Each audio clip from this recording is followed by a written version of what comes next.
సహోదరులందరికీ క్రీస్తునామంలో హృదయపూర్వక వందనములు.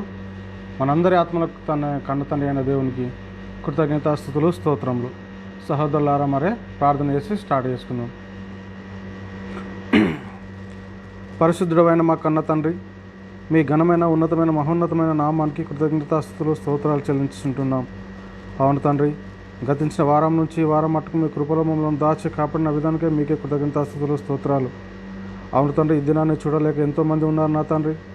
వారిలో మమ్మల్ని సజీవాలుగా ఎంచి నా తండ్రి, మీ కృపలో మమ్మల్ని దాచి కాపాడిన విధానికే మీకే కృతజ్ఞతాస్తుతులు, స్తోత్రాలు చెల్లించున్నాం.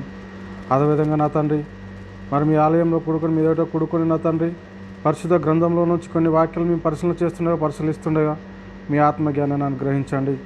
అవును తండ్రి, చెప్తున్నా నాకును వింటున్న మా సహోదరులకు మీ ఆత్మజ్ఞానాన్ని అనుగ్రహించండి నా తండ్రి. మరి వాళ్ళు ఏమన్నా మడతా ఉంటే తీసేసుకునేందుకు నీ కృపను అనుగ్రహించి వాక్యం విన్న తర్వాత నా తండ్రి వారు మరి వాక్యానుగుణంగా జీవించేటట్టు మీ కృపను అనుగ్రహించండి.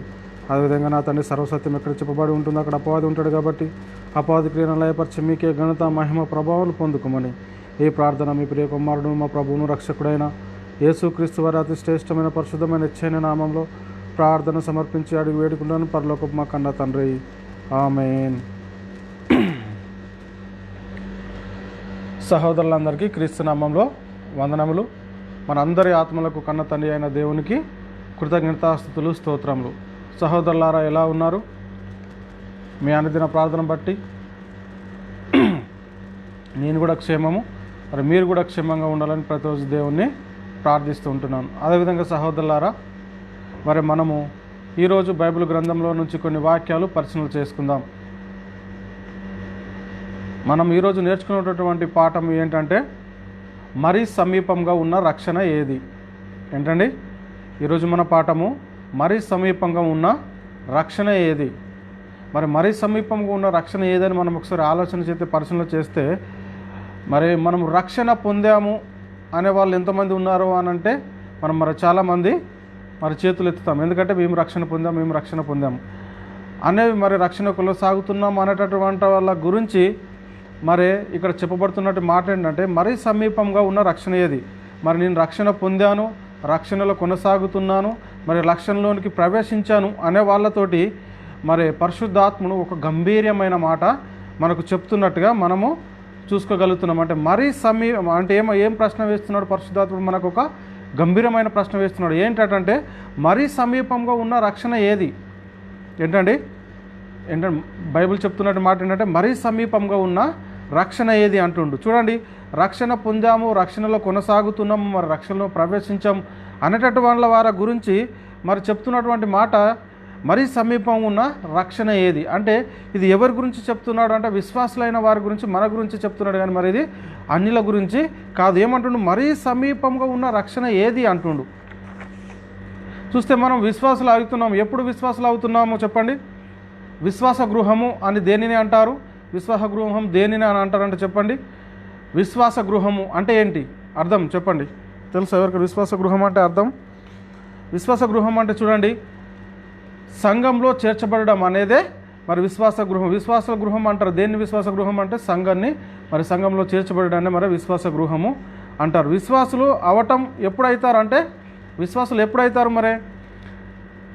యేసుక్రీస్తు నామంలో బాప్తిసం పొందిన తర్వాత, యేసుక్రీస్తు నామంలోనికి మనం బాప్తిసం తీసుకొని సంఘంలో చేర్చబడుతున్నాం కాబట్టి ఇప్పుడు విశ్వాస గృహంలో మనము చేర్చబడుతున్నాం. అంటే దీనినే విశ్వాస గృహము అంటారు. అలా కొనసాగుతున్న మనము విశ్వాసంలో మనము ఆ విశ్వాసంలో కొనసాగుతున్నటువంటి మనము ఆ విశ్వాసాన్ని మనం ఏం చేయాలండి? కాపాడుకునేటటువంటి వారిగా ఉన్నాము. మనం కొనసాగించాలి, దాన్ని కాపాడుకోవాలి. అంటే ఇక్కడ చెప్తున్నటువంటి మాట ఏంటంటే, నేను రక్షణ పొందాను, రక్షణలో ప్రవేశించాను, రక్షణలో కొనసాగుతున్నాను అనేటటువంటి వాళ్ళ గురించి ఇక్కడ మాట్లాడుతున్నాడు పరిశుద్ధాత్ముడు. ఏం మాట మాట్లాడుతుండే? ఒక గంభీరమైన మాట మనకి ఇక్కడ మాట్లాడుతూ ఉన్నట్టుగా మనకు అర్థమవుతుంది. ఎప్పుడు నేర్చుకున్న ఈ పాఠాన్ని మనం ఏంటి అనేది మరీ సమీపం ఉన్న రక్షణ ఏంటిది అనేది మనం ఇప్పుడు నేర్చుకుందాం. చూడండి, మనం ఒకసారి వాక్యాన్ని పరిశీలన చేసుకుంటే, రోమిలకు రాసిన పత్రిక 13వ అధ్యాయము 11-12 వచనాలు మనం పరిశీలన చేసుకుందాం. ఏమంటుండే ఇక్కడ 11-12 వచనాల్లో? చూడండి 11వ వచనం నేను చదువుతున్నా. ఇక్కడ ఏమంటున్నాడు, మరియు మీరు కాలము నెరిగి నిద్ర మేలుకొను వేళ అయినదని తెలుసుకొని అలాగు చేయుడి. మనము విశ్వాసులం అయినప్పటికంటే ఇప్పుడు రక్షణ మరీ సమీపంగా ఉన్నది. ఏంటంటే విశ్వాసులం అయినప్పటికంటే రక్షణ మరీ సమీపంగా ఉన్నది. మీరు కాలం నెరిగి అంటున్నాడు. కాలం నెరిగి అనేటటువంటి మాట, ఈ కాలం నెరిగి అనేటటువంటి మాట మనం పరిశీలన చేస్తే ఈ కాలం ఎవరికి తెలుసు? ఈ కాలం గురించి మరి ఎవరితో మాట్లాడుతున్నాడు? అన్యజనులతో మాట్లాడుతున్నాడా దేవుడు అని మనం ఒకసారి ప్రార్థన చేసుకుంటే, కాలం నెరిగి అనే మాట దేవుడు ఎవరితో మాట్లాడుతున్నాడు? అన్యజనులతో కాదు. సంఘంలో చేర్చబడి నేను సంఘంలో చేర్చబడ్డాను, మరి నేను రక్షణలు కొనసాగుతానను, రక్షణలో ప్రవేశించాను, మరి రక్షణ పొందాను అనే వాళ్ళ గురించి మరి దేవుడు మనతో మాట్లాడుతున్నటువంటి మాట ఏంటంటే మీరు కాలం నెరిగి అంటుండు. కాలంను ఎవరికి తెలుసు? ఒకసారి చెప్పండి. కాలం ఎవరికి తెలుసు అంటే కాలము దేవునికి తెలుసు, అదేవిధంగా మరి అపవాది సాతానికి కూడా తెలుసు. అలాగే ఏమంటాడు, కాలం రాక మునిపే మమ్మల్ని హింసించటకు వచ్చితివా అంటాడు. మరి ఇంకోటి ప్రకటన గ్రంథంలో మనం చూస్తే ప్రకటన గ్రంథం 12:12లో కాలం కొంచెమేనని తెలుసుకొని బహుక్రోధం గలవాడే మీ దగ్గరికి వచ్చినాడు. అంటే సాతాను ఏమంటాడు? సాతాను ఏం చేస్తున్నాడు? కాలం కొంచెమేనని తెలుసుకొని వాడు బహుక్రోధం గలవాడై మరి మీ యొద్దకు వచ్చుచున్నాడని మరి అక్కడ ప్రకటన గ్రంథం 12:12లో కూడా ఉన్నది. అలాగే ఇంకెవరికి తెలుసు అని అంటే మనకు తెలుసు. మనకు అంటే విశ్వాసులైన మనకు తెలుసు. తెలుసా తెలియదా అంటే మనకు తెలుసు అండి. ఎందుకంటే కాలాన్ని గురించి కొన్ని సూచనలు కానీ మరి కొన్ని గుర్తులు కానీ మనకు బైబిల్లో చెప్పబడడం జరిగింది. మరి అవి సంభవించినప్పుడు మరి మనకు తెలుసు కాలం ఏంటి అనేది. అర్థమవుతుందా? అంటే మరి అందుకే ఇవి వచ్చినప్పుడు ఆయన రాకడ సమీపంగా ఉందని బైబిల్లో కొన్ని జాగాల మనకు రాయబడింది. కాబట్టి మనం కూడా తెలుసుకోవాల్సిన పరిస్థితి ఏంటంటే ఇక 12వ వచనంలో ఏం చెప్తుండు? 12వ వచనంకి వచ్చేసరికి ఏమంటుండు ఇక్కడ చూడండి, రాత్రి చాలా గడిచి పగలు సమీపంగా ఉన్నది. చూడండి ఇక్కడ ఏమంటుండు, రాత్రి చాలా గడిచి పగలు సమీపంగా ఉన్నది గనుక మనము అంధకార క్రియలను విసర్జించి తేజ సంబంధమైన యుద్ధోపకరణములు ధరించుకొందుము. ఏమంటుండు? రాత్రి చాలా గడిచిపోయిందండి. రాత్రి చాలా గడిచి పగలు సమీపంగా ఉంది అంటుండు. సమీపంగా ఉన్నది గనుక మనము అంధకార క్రియలను విసర్జించి తేజ సంబంధమైన యుద్ధోపకరణములు మనము ధరించుకోవాలి అనేటటువంటి మాట మనకి ఇక్కడ చాలా స్పష్టంగా చెప్తుంది. అంటే చూడండి, ఈ మాటలు ఎవరితో చెప్తున్నాడు అంటే నేను రక్షణ పొందాను, రక్షణలో కొనసాగుతున్నాను, మరి నేను రక్షణలో ప్రవేశించాను అనే వాళ్ళ గురించి ఇక్కడ మనకు మాట్లాడుతున్నట్టుగా చూస్తాం. కానీ ఇప్పుడు ఏం ప్రశ్న మనకున్న ప్రశ్న ఏంటి ముంగట అంటే ప్రశ్న వేస్తున్నాడు. ఏంటి ఆ ప్రశ్న అంటే పరిశుద్ధాత్ముడు మనం విశ్వాసంలో అయినప్పటికంటే రక్షణ మరీ సమీపంగా ఉందట. ఇప్పుడు ఏంటండి, మనము విశ్వాసులం అయినప్పటికంటే రక్షణ ఇప్పుడు మరీ సమీపంగా ఉన్నదంటుంది. విశ్వాసులు అయ్యాము, మరి విశ్వాసులు ఎప్పుడైతే విశ్వాసులు అయ్యాము, రక్షణ పొందాము, రక్షణలో కొనసాగుతూ ఉన్నాము, మరి రక్షణలో ప్రవేశించాము, ఇంకా మరి అనేటటువంటి వాళ్ళ గురించి ఇక్కడ పరిశుద్ధాత్ముడు చెప్తున్నటువంటి మాట అంటే మనము మన విశ్వాసులం అయినప్పటికంటే ఇప్పుడు రక్షణ మరీ సమీపంగా ఉందంటుంది. ఏంటంటే విశ్వాసులం అయినప్పటికంటే రక్షణ ఇప్పుడు ఏంటంటే మరీ సమీపంగా ఉన్నది అంటుండే. మనము ఏదన్నా ఊరు వెళ్తున్నాం అనుకోండి, మన స్నేహితులు కానీ మనం కనుక బండి మీద వెళ్తున్నా కానీ లేదంటే ఒక బస్సులో వెళ్తున్నా కానీ మనం వెళితే ఇంకెంత దూరం ఉందని మరి ముంగట ఉన్నవాడిని ఎన్నుకున్న అతడు అడుగుతూ ఉంటాడు. అంటే ఈ ఊరు ఇంకెంత దూరం ఉందంటే మనం దగ్గరలో ఉన్నాము అంటే సమీపంగా ఉన్నాము అని అంటుండు. మరి ఇప్పుడు మనం ఎక్కడ ఉన్నమాట? ఇప్పుడు మనకు కూడా రక్షణ సమీపంగా ఉందంట. ఇక్కడ మనం పరిశీలన చేసుకుంటే మనకు రక్షణ సమీపంగా ఉన్నది అంటున్నాడు. 11:11లో ఏమంటుంది?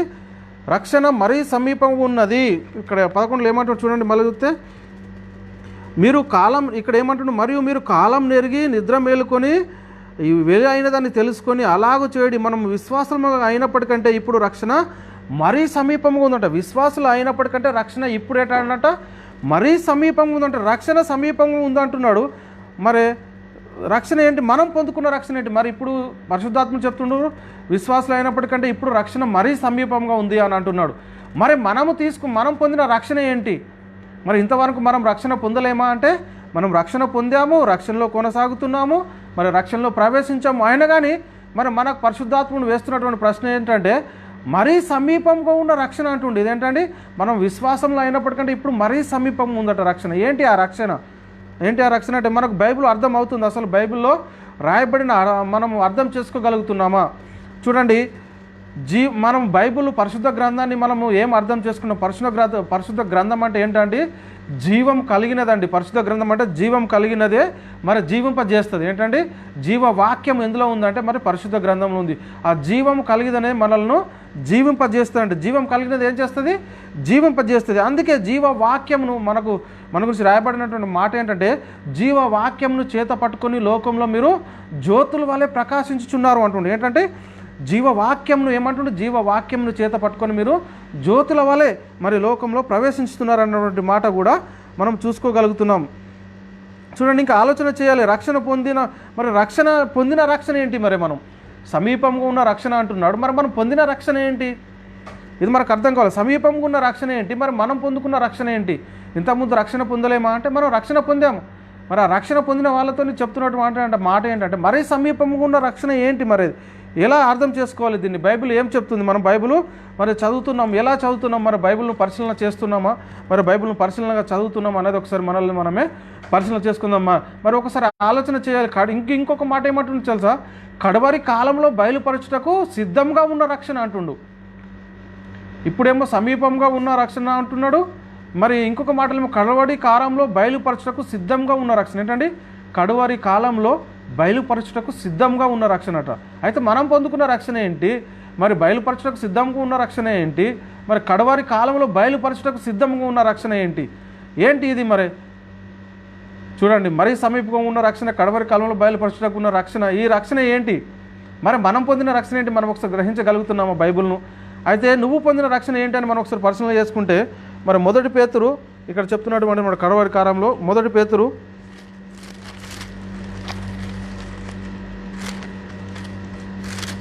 1 పేతురు 1వ అధ్యాయము 1 పేతురు 1వ అధ్యాయము 5వ వచనం. 1 పేతురు 1వ అధ్యాయం 5వ వచనంలో ఇక్కడ ఏమంటుంది చూడండి.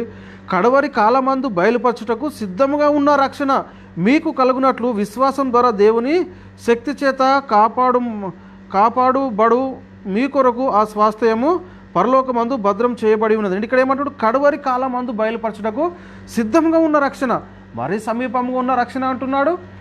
కడవరి కాలంలో బయలుపరచుటకు సిద్ధంగా ఉన్న రక్షణ అంటున్నాడు. మరి చూడండి, మరి ఏంటి ఇది? మరి ఈ రక్షణ మనం పొందుకున్న రక్షణ ఏంటి? మరి ఈ రక్షణలు ఏంటి? మనం ఒకసారి పరిశీలన చేస్తే చూడండి, ఇప్పుడు పొందిన రక్షణ ఏంటి? మరి కడవరి కాలంలో బయలుపరచుటకు సిద్ధంగా ఉన్న రక్షణ ఏంటి? చూడండి, ఇవన్నీ మనం పరిశీలన చేసుకోవాలి. అంటే బైబిల్ను మనము ఎలా పరిశీలన చేసుకోవాలి చెప్పండి? మనము చదువుతున్నాం, ఎలా చదువుతున్నాం అంటే బైబిల్ మనకు ఒక ఆయన 100 రూపాయలు, ఆయన మనకు 1000 రూపాయలు అప్పు ఉన్నాడు అనుకోండి. 1000 రూపాయలు అప్పు ఉంటే ఇప్పుడు మనకు 1000 రూపాయలు అంటే ఆయన 100 రూపాయల నోట్లు, ఒక 900 రూపాయల నోట్లు ఇచ్చిండు, ఒక 10 రూపాయల నోట్లు ఇచ్చిండు. మనకు 1000 రూపాయలు కావాలి అని అంటే మనకు ఎన్ని వందలు కావాలి? 1000కి అంటే 10 వందలు అయితే మనకు 1000 రూపాయలు అయితే ఆయన ఏం చేశాడంటే మరి 900 ఇచ్చి ఒక 10 రూపాయల నోటు అందులో పెట్టాడు. మరి మనం తీసుకుంటామా? పరిశీలన చేయకుండానే మనం తీసుకుంటామంటే తీసుకోము, మనం పరిశీలన చేస్తాం. అంటే మరి ఈ లోక సంబంధంగా డబ్బుల కాడనైతే మనం ఏంటంటే చాలా జాగ్రత్తగా పరిశీలన చేస్తాం. కానీ మరి ఈ లోక సంబంధమైన వాటిలో మనం చాలా మరి పరిశీలన చేసేటటువంటి అవసరం, చాలా పరిశీలన చేస్తున్నాం. కానీ మరి వాక్యం దగ్గరికి వచ్చేసరికి మనము పరిశీలన చేయగలుగుతున్నాం మా బైబిల్ను. ఏంటండి? మరి వాక్య దగ్గర వచ్చేసరికి మరి మనము బైబిల్ను మరి పరిశీలన చేయగలుగుతాం. చదవాలి అంతే. అయ్యగారు ఏం చెప్పాడు? బైబిల్ బాగా చదవాలి అంటే బాగా చదవాలంటే చదవాలి అంతే. మరి చదువుతున్నాం కానీ మరి బైబిల్లో ఉన్న సంగతులు మనకు అర్థమవుతున్నాయా, అర్థమవుతలేవా? ఇది మొదట మనం ఏం చేయాలండి? గ్రహించాలి. మనం బైబిల్ చదువుతున్నాం కానీ మరి అందులో ఉన్న వాక్యాలు ఏంటి అనేది మనం ఒకసారి అర్థం చేసుకునేందుకు ప్రయత్నం చేయాలి. చూడండి, ఈ సంగతులు అర్థం చేసుకోవాలంటే అవసరం ఉండాలి అంటే ఇంకొక మాట ఏమంటుండు? కలిగేడు రక్షణ అంటున్నాడు. చూడండి, ఇప్పుడు మరి సమీపంగా ఉన్న రక్షణ అంటుండు, మరి మరి కడవారి కాలంలో బయలుపరచకు సిద్ధంగా ఉన్న రక్షణ అంటుండు. మరి ఇప్పుడు ఇక్కడ ఏమన్నా అంటుండు? మరి కలిగేడు రక్షణ అన్నట. మరి చూడండి, ఇంకేమంటుండు? కలిగేడు రక్షణ అన్నట. మరి ఇది కూడా చూద్దాం. చూడండి, యూదా పత్రిక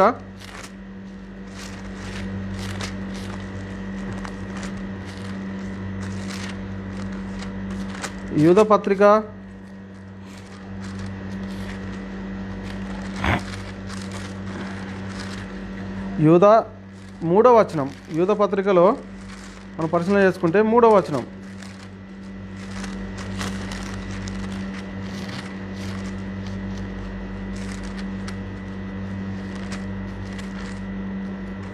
మూడవ వచనంలో చెప్తున్నటువంటి మాట ఏంటంటే చూడండి, ప్రియులారా మనందరికీ కలిగేడు రక్షణను గురించి మీకు రాయవలనని విశేష ఆసక్తి గలవాడనై ప్రయత్నపడుచుండగా పరిశుద్ధులకు ఒకేసారి అప్పగింపబడిన బోధ నిమిత్తం. ఇక్కడ మనకు సరిపోతుంది. ఏంటంటే ప్రియులారా, మనందరికీ కలిగేడు రక్షణను గూర్చి మీకు రాయవలనని విశేష ఆసక్తి గలవడనై ప్రయత్నపడుచుండగా పరిశుద్ధులకు ఒకేసారి అప్పగింపబడిన బోధ నిమిత్తం మనం ఇక్కడ మనకు సరిపోతుంది. ఏంటంటే మనందరికీ కలిగేడు రక్షణ అంటున్నాం. ఇక్కడ అందరికీ ఏంటంట, మనందరికీ కలిగేడు రక్షణ. చూడండి, మరి ఎవరికి చెప్తున్నాడు ఈ మాటలన్నీ? మరి సమీపంగా ఉన్న రక్షణ అంటుండు, బయలుపరచబో రక్షణ అంటుండు, మరి కలిగేడు రక్షణ అంటున్నాడు. ఇవన్నీ ఎవరికి చెప్తున్నాడు ఈ మాటలన్నీ మనం ఒకసారి పరిశీలన చేస్తే, మరి సంఘంతో చెప్తున్నట్టుగా ఇది అన్యజనులకు కాదండి. ఈ మాటలు ఇవన్నీ ఎవరికి చెప్తున్నాడు అంటే మరి అన్యజనులు కాదు, సంఘానికి చెప్తున్నట్టుగా మనము మరి బైబిల్ గ్రంథమును పరిశీలన చేసుకోగలుగుతాం. అంటే సంఘంతో మాట్లాడుతున్నాడు. ఇప్పుడు కూడా దేవుడు ఏం చేస్తున్నాడు? సంఘంతో మాట్లాడుతున్నాడు. ఈ మాటలు ఎవరితో మాట్లాడుతున్నాడు అంటే మన సంఘంతో మరి దేవుడు మాట్లాడుతూ ఉన్నాడు. నేను రక్షణ పొందాను, రక్షణలో కొనసాగుతున్నాను, రక్షణలో ప్రవేశించాను అని చెప్పుకుంటున్న వాళ్ళ గురించి దేవుడు మనతో ప్రత్యక్షంగా ఈరోజు మాట్లాడుతున్నటువంటి మాట ఏంటంటే, బయలుపరచబడబోవు రక్షణ ఏంటి అంటే, మరి బయలుపరచబడబోవుటకు సిద్ధంగా ఉన్న రక్షణ ఏంటి, మరి సమీపంగా ఉన్న రక్షణ ఏంటి, మనకు కలిగేడు రక్షణ ఏంటి? అర్థమవుతుందా అండి? మనము బైబిల్ను చాలా జాగ్రత్తగా పరిశీలన చేసుకోవాలి. ఏంటండి, బయలుపరచబడబోవుటకు సిద్ధంగా ఉన్న రక్షణ ఏంటి, మరి సమీపంగా ఉన్న రక్షణ ఏంటి, మరి కలిగేడు రక్షణ ఏంటి అని మనం ఒకసారి పరిశీలన చేసుకుంటే, మరి కలిగిన రక్షణ అంటలేడు ఇక్కడ. మనం పరిశీలన చేసుకుంటే కలిగేడు రక్షణ అంటున్నాడు. మరి మనం కలిగిన రక్షణ ఏంటి, మరి కలిగేడు రక్షణ ఏంటి? ఇక్కడ కలిగేడు రక్షణ అంటే దేని గురించి మనకు చెప్తున్నాడుగా మనం చాలా అర్థం చేసుకోవాల్సిన అవసరం ఉంది. కలిగేడు రక్షణ అంటుండు అంటే గురించి మీకు రాయనక్కర్లేని విశేష ఆసక్తి గలవాడనే ప్రయత్నపడుచుండగా అంటుండు. కలిగేడు రక్షణ గురించి మరి మీకు రాయవలనని విశేష ఆసక్తి గలవాడనే ప్రయత్నిస్తున్నాను అంటుండు. మరి ఏంటి? విశ్వాసమైనప్పటికంటే మరి ఇప్పుడు రక్షణ మరీ సమీపంగా ఉన్నది అంటుండే. ఏంటంటే ఇవన్నీ మనం పరిశీలన చేసుకుంటే విశ్వాసం అనుకుంటున్న మనకే తెలియదు ఇవన్నీ ఏంటి అని. అర్థమవుతుందా? మరీ సమీపంగా ఉన్న రక్షణ ఏంటి, బయలుపరచడానికి సిద్ధంగా ఉన్న రక్షణ ఏంటి, మరే కడవరి కాలంలో బయలుపరచడానికి సిద్ధంగా ఉన్న రక్షణ, ఇవన్నీ మనకు అర్థమవుతున్నాయంటే అర్థమవుతుంది. కానీ బైబిల్ చదువుతున్నాం, అర్థం అవడం లేదు. చూడండి, బెరియ విశ్వాసాల గురించి మనం పరిశీలన చేసుకుంటే, బెరియ విశ్వాసులు తెస్సలోనికలో ఉన్నవారికంట గనులై ఉండిరట. ఏంటండి, బెరియ విశ్వాసులు తెస్సలోనికలో ఉన్నవారికంటే గనులై ఉన్నారట. ఎందుకు అంటే మరి పౌలు శీలలు ప్రకటించేటటువంటి లేఖనాలు మరి అనుదినం వారు అలాగ ఉన్నావో లేవో అని పరిశీలిస్తూ వచ్చిరట. అనుదినం ఏం చేస్తారట? పరిశీలిస్తూ వచ్చిరు లేఖనములు మరి అలాగ ఉన్నవో లేవని అనుదినము లేఖనాలను పరిశోధించుచు వచ్చిరి అని మనకు అక్కడ వాక్యం చాలా స్పష్టంగా రాయబడింది. అపోస్తల కార్యం 17వ అధ్యాయం మరి 11వ వచనంలో అక్కడ చూసుకోగలగచ్చు. అంటే చూడండి, మరి నమ్మి బాప్తిసం పొందినవాడు రక్షింపబడతాడు. ఇక్కడ ఏమంటుండే, ఇంకా నమ్మి బాప్తిసం పొందినవాడు రక్షించబడతారు, మరి నమ్మని వానికి శిక్ష విధించబడుతుంది. మరి బయలుపరచబడబోటకు సిద్ధంగా ఉన్న రక్షణ ఏంటండి? మరి బయలుపరచబడబోటకు సిద్ధంగా ఉన్న రక్షణ ఏంటి అంటే చూడండి, మనకు అర్థం చేసుకోవాలి. ఇది ఏంటంటే మరి బయలుపరచబోటకు సిద్ధంగా ఉన్న రక్షణ ఏంటని ఇది మనము అర్థం చేసుకోవాలి. చూడండి, అంటే మనం ఎలా విశ్వసించాలంటే మనం మార్కు సువార్త 16:16లో మనం పరిశీలన చేసుకుంటే ఇక్కడ ఏమంటుండు, నమ్మి బాప్తిసం పొందినవాడు రక్షింపబడతాడు. అలాగే 1 పేతురు 3వ అధ్యాయం 21వ వచనంలో దానికి సాదృశ్యమైన బాప్తిసం ఇప్పుడు మిమ్మల్ని రక్షించుచున్నది. అంటే మనం ఏమని నమ్ముతున్నామంటే యేసుక్రీస్తు ప్రభు, యేసుక్రీస్తు రక్షకుడు, యేసుక్రీస్తు ద్వారా నిత్య జీవం, యేసుక్రీస్తు ద్వారా పరలోక పౌరసత్వం, యేసుక్రీస్తు ద్వారా మరి మనము యేసుక్రీస్తు ద్వారానే తండ్రి దగ్గరికి చేరగలుగుతాం అనేది మనం నమ్మి విశ్వసించి మరి యేసుక్రీస్తు నామంలో మరి బాప్తిసం తీసుకొని సంఘంలో చేర్చబడ్డాం. మరి వాళ్ళ గురించి చెప్తున్నటువంటి మాట అంటే ఏంటంటే మనం ఏం చేయాలంటే ఇంకా నమ్మి బాప్తిసం పొందిన వాడు రక్షించబడతాడు, మరి నమ్మని వానికి శిక్ష విధించబడుతుంది. అలాగే 1 పేతురు 3:21లో దానికి సాదృశ్యమైన బాప్తిసం ఇప్పుడు మిమ్మల్ని రక్షించుచున్నది అంటారు. అలాగే మనము రోమపత్రిక 10:9-10 విషయంలో 9-10 అధ్యాయంలో కూడా మనం చూసుకుంటే రోమిలకు రాసిన పత్రిక 10వ అధ్యాయము 9-10 వచనాలు ఇక్కడ మనం చూసుకుంటే ఏమంటారు? 9-10 వచనాలు,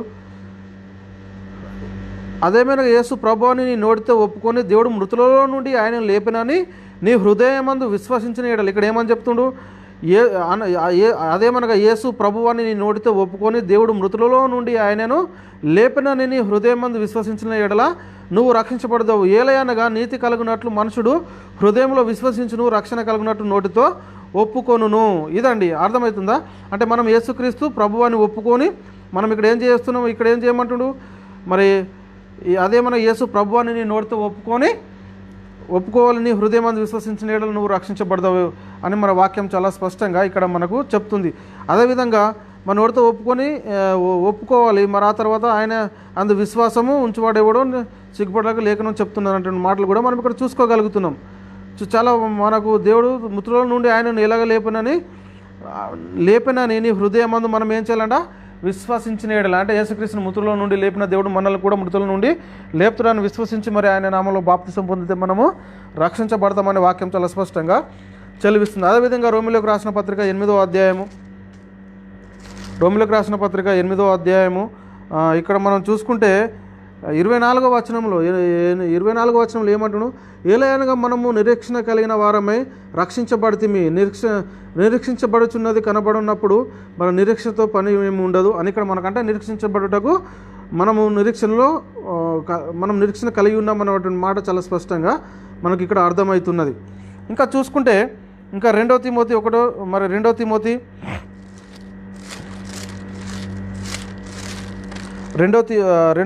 1వ అధ్యాయం 10వ వచనంలో ఇక్కడ రాయబడినటువంటి మాట అంటే 2 తిమోతి 1వ అధ్యాయం 10వ వచనంలో ఇక్కడ ఏమంటుంది చూడండి, తన స్వకీయ సంకల్పం బట్టి చూడండి అనాది కాలమునే క్రీస్తు యేసునందు మనకు అనుగ్రహింపబడినది, యేసుక్రీస్తునందు రక్షకుని ప్రత్యక్షత వలన బయలుపరచబడబోనేదైన తన కృపను బట్టి మనలను రక్షించి పరిశుద్ధమైన పిలుపుతో ఆయన మనలను పిలిచెను. ఆ యేసు ఇక్కడ చూడండి, ఆ యేసుక్రీస్తు మరణము నిరార్థకం చేసి జీవమును అక్షయతను సువార్త వలన వెలుగులోనికి తెచ్చెను. అంటే మరణము నిరార్థకం చేసి జీవమును అక్షయతను సువార్త వల్ల మరి వెలుగులోనికి తీసుకొచ్చినట్టుగా మనం ఇక్కడ చాలా స్పష్టంగా మనకు అర్థమవుతుంది. అదేవిధంగా తీతుకు రాసిన పత్రిక 3వ అధ్యాయము 5వ వచనంలో కూడా ఇక్కడ చెప్తున్నటువంటి మాట ఏంటంటే 3వ అధ్యాయము 5వ వచనంలో ఇక్కడ చూడండి, మనము నీతిని అనుసరించి చేసిన క్రియల మూలంగా కాక తన కనికరము చొప్పుననే పునర్జన్మ సంబంధమైన స్నానం ద్వారాను ఏమంటుండు, మనము నీతిని అనుసరించి చేసిన క్రియల మూలంగా కాదని ఏమంటాడు, తన నీతిని అనుగ్రహించి చేసిన మూలంగా కాక తన కనికరం చొప్పున అనగా పునర్జన్మ సంబంధమైన స్నానము ద్వారాను పరిశుద్ధాత్మ మనకు నూతన స్వభావం కలగజేయటం ద్వారాను మనలను రక్షించను అని మనము అంటే పునర్జన్మ సంబంధ బాప్తిసం ద్వారా మనము రక్షించబడుతున్నాం అన్నటువంటి మాట మనకు చాలా స్పష్టంగా అర్థమవుతూ ఉన్నది. ఇంకా మనం మరి పరిశీలన చేసుకుంటూ వెళ్తే చూడండి, ఎఫెసీయులకు రాసిన పత్రిక 2వ అధ్యాయము ఏంటంటే ఎఫెసీయులకు రాసిన పత్రిక 2వ అధ్యాయము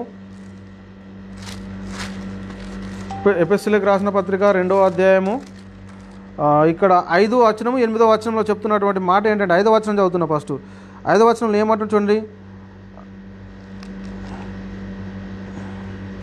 చూడండి, మనము మన అపరాధముల చేత చచ్చిన వారమై ఉండినప్పుడు సైతం మన ఎడల చూపిన తన మహా ప్రేమ చేత మనలను క్రీస్తుతో కూడా బ్రతికించను, కృప చేత మీరు రక్షించబడి ఉన్నారు అన్నటువంటి మాట కూడా మనకి ఇక్కడ మరి కనబడుతుంది. అదేవిధంగా 8వ వచనంలో కూడా మనం పరిశీలన చేసుకుంటే 8వ వచనంలో ఏమంటుండే చూడండి, మీరు విశ్వాసం ద్వారా కృపచేతనే రక్షించబడి ఉన్నారు. అంటే మనం ఎలానంట, మీరు విశ్వాసం ద్వారా కృపచేతనే రక్షించబడి ఉన్నారు అన్నటువంటి మాట కూడా మనకు ఇక్కడ కనబడుతూ ఉన్నది. అంటే చూడండి, ఇంకా 1 పేతురు 1వ అధ్యాయం 9వ వచనంలో కూడా మనం పరిశీలన చేసుకుంటే 1 పేతురు 1వ అధ్యాయం 9వ వచనంలో ఇక్కడ చెప్తున్నటువంటి మాట ఏంటంటే చూడండి, 9వ వచనంలో కూడా ఇక్కడ ఏమంటున్నాడు, ఇప్పుడు ఆయనను కన్నులారా చూడకే విశ్వసించు మీ విశ్వాసము సఫలము అనగా ఆత్మరక్షణ పొందుచు చెప్ప సౌఖ్యం కానీ 1 పేతురు 1వ అధ్యాయము 9వ వచనము.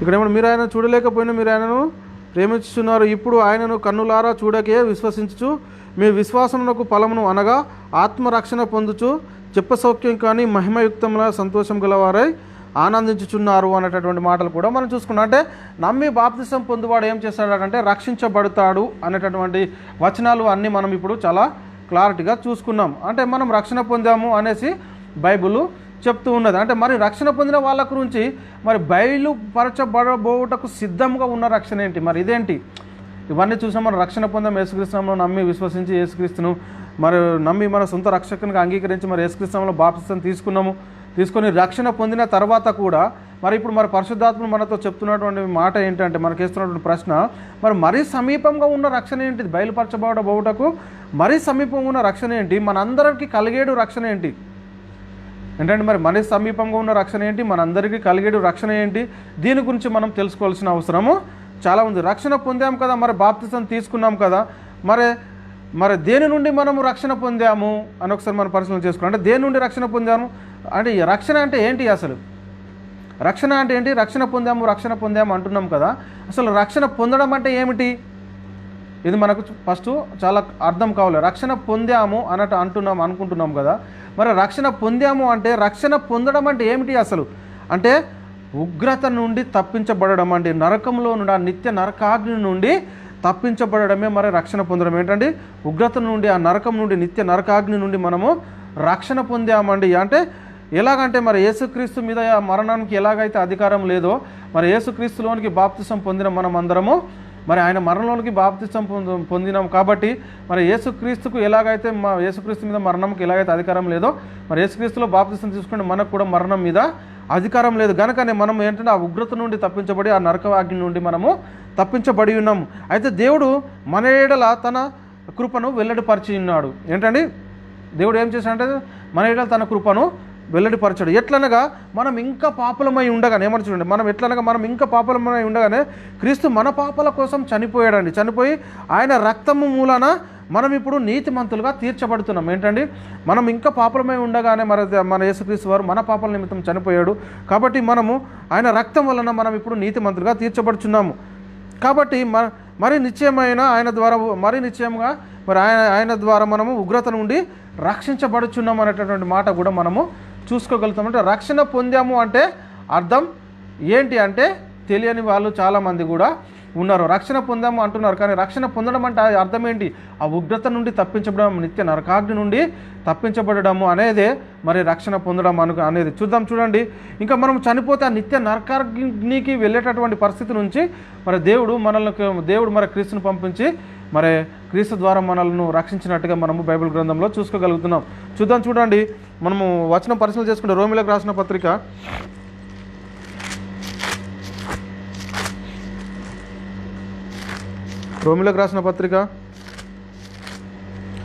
6వ అధ్యాయము. ఏంటండి? రోమిలకు రాసిన పత్రిక 6వ అధ్యాయము మనం ఒక్కడి నుంచి కూడా చూసుకుంటూ పోతే ఇక్కడ మనకు చూసుకోవచ్చు. అలాగైతే ఏమందుము, ఇక్కడ చూడండి, అలాగైతే ఏమందు కృప విస్తరించవలనని పాపమందు నిలిచి ఉందమా? ఇక్కడ ఏమంటున్నాం? అలాగైతే ఏమందుము కృప విస్తరించడం వల్ల పాపమందు నిలిచి ఉందమా? అట్లనరాదు. పాప విషయమై చనిపోయిన మనము ఇక మీదట ఎలాగూ దానిలో జీవించుదము. ఏంటంటే యేసుక్రీస్తులోనికి బాప్తిసం పొందిన పరము మనం పాప విషయంలో చనిపోయిన తర్వాత మళ్ళీ మనం దానిలో ఎలాగూ జీవించుదము అంటుండు. మనం ఎలాగూ దానిలో జీవించుదాము. క్రీస్తు యేసులోనికి బాప్తిసం పొందిన మనం అందరము ఆయన మరణంలోనికి బాప్తిసం పొందిదామని మీరు ఎరగరా అంటుండే. ఏంటండి?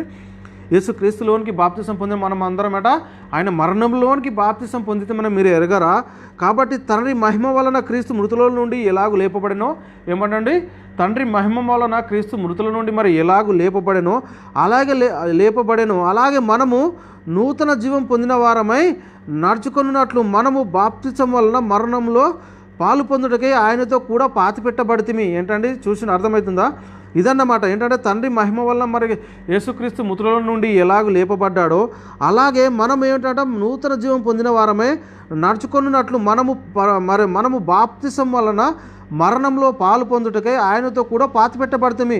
మరియు ఆయన మరణం యొక్క సాదృశ్యమందు ఆయనతో కూడా ఐక్యం గలవారమై ఉండేలా మనం ఆయన మరణం యొక్క సాదృశ్యం ఏం చేయాలంటే మనం ఐక్యత గలవారమై ఉండేడల ఏమంటుండే ఇక్కడ ఉండేడల ఆయన పునర్జన్మ ఇక్కడ ఏమంటు చూడు ఆయన పునరుత్థానం యొక్క సాదృశ్యమందును ఆయనతో ఐక్యం గలవారమై ఉందుము.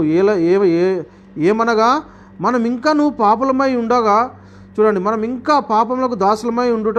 ఇక్కడ ఏమన్నా చూడండి, ఏమనగా మనం ఇంకను పాపమునకు దాసులము కాకుండుటకు మరి పాప శరీరము నిరార్థకమగునట్లు మన ప్రాచీన స్వభావము ఆయనతో కూడా సిల్వ వేయబడనని ఎరుగుదుము. చనిపోయిన వాడు పాప విముక్తులని తీర్పు పొంది ఉన్నాడు. మనము క్రీస్తుతో కూడా చనిపోయిన ఎడల మృతులలో నుండి లేచిన క్రీస్తు ఇకను చనిపోడనియు మరణము ఇకను ఆయన మీద ప్రభుత్వం లేదని ఎరిగి ఆయనతో కూడా జీవించుదామని నమ్ముచున్నాం. ఏంటంటే మృతులలో నుండి యేసుక్రీస్తు తిరిగి లేచాడు కాబట్టి మరి ఆయన మీద ఇక మరణముకు ప్రభుత్వం లేదు. అలాగే మరి యేసుక్రీస్తులోనికి బాప్తిసం తీసుకుంటే మనం కూడా మరి మృతుల నుండి మన మీద కూడా మరణానికి అధికారం లేదనే వాక్యం చాలా స్పష్టంగా మనకి ఇక్కడ అర్థమవుతుంది. ఏలయనగా ఆయన చనిపోవట చూడగా పాప విషయమే ఒక్కసారే చనిపోయాను, కాగా ఆయన చూడగా దేవుని విషయమై జీవించుచున్నాడు అని మనకి ఇక్కడ చాలా వాక్యం చాలా స్పష్టంగా అర్థమవుతుంది. అటువలే మీరును పాప విషయమై మృతులుగాను, ఇక్కడ ఏమన్నా చూడండి, అటువలే మీరును పాప విషయమై మృతులుగాను దేవుని విషయమై యేసుక్రీస్తునందు సజీవులుగాను మిమ్మును మీరే ఎంచుకొని. అంటే మనము దేవుని విషయమై సజీవులుగా మనల్ని మనం ఎంచుకునేటటువంటి మాట మనకి ఇక్కడ చాలా స్పష్టంగా అర్థమవుతుంది. అంటే రక్షణ పొందాము అంటే అర్థము ఇది అన్నమాట. అర్థమవుతుందా? యేసుక్రీస్తు యేసుక్రీస్తు అయితే మృతుల నుండి ఎలాగ తిరిగి లేచాడో తండ్రి మహిమ వలన, అలాగే మనం కూడా యేసుక్రీస్తులోనికి బాప్తిసం తీసుకుంటే ఆయన మరణంలోనికి బాప్తిసం తీసుకున్న అనే సాదృశ్యం ఏంటంటే తండ్రి అయిన దేవుడు ఎలాగైతే లేపడో యేసుక్రీస్తు మీద మరణానికైతే ఎలాగ అధికారం లేదో మనం కూడా యేసుక్రీస్తులోనికి బాప్తిసం తీసుకుంటే మనకు కూడా మరణానికి అధికారం లేదు అని వాక్యం చాలా స్పష్టంగా అర్థమవుతుంది. ఇదన్నా రక్షణ పొందడం అంటే. మరి ఈ రక్షణ గురించి మనం పరిశీలన చేస్తే దేవుడు మనకిచ్చిన ఈ రక్షణ నిత్య రక్షణేనా ఏంటండి? మనము ఈ రక్షణ గురించి మనం పరిశీలన చేసుకుంటే దేవుడు మనకి ఇచ్చినటువంటి ఈ రక్షణ నిత్య రక్షణేనా కాదా అని మనం ఒకసారి పరిశీలన చేసుకుంటే నిత్య రక్షణేనా అంటే నిత్య రక్షణే. బయలుపరచబడబోటకు సిద్ధంగా ఉన్న రక్షణ ఏంటి? అర్థమవుతుందా? దేవుడు మనకు క్రీస్తు ద్వారా సిద్ధపరిచిన రక్షణ నిత్య రక్షణ అంటే నిత్య రక్షణే. బయలుపరచబడబోటకు సిద్ధంగా ఉన్న రక్షణ ఏంటి?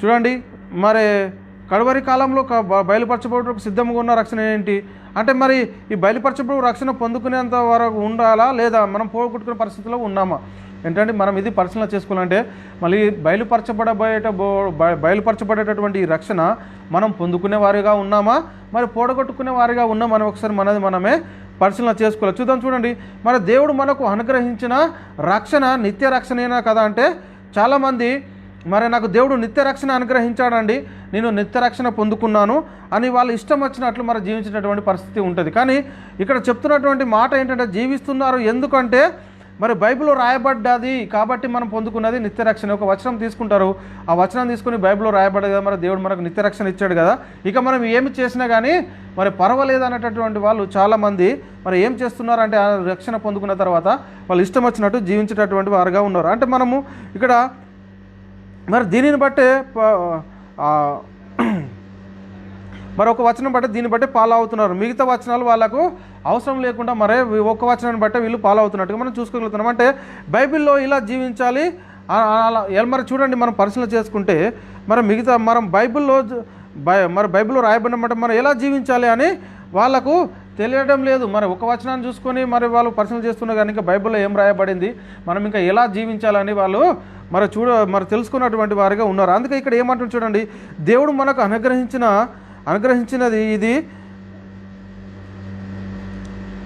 నిత్య రక్షణేనా అంటే అవును నిత్య రక్షణే.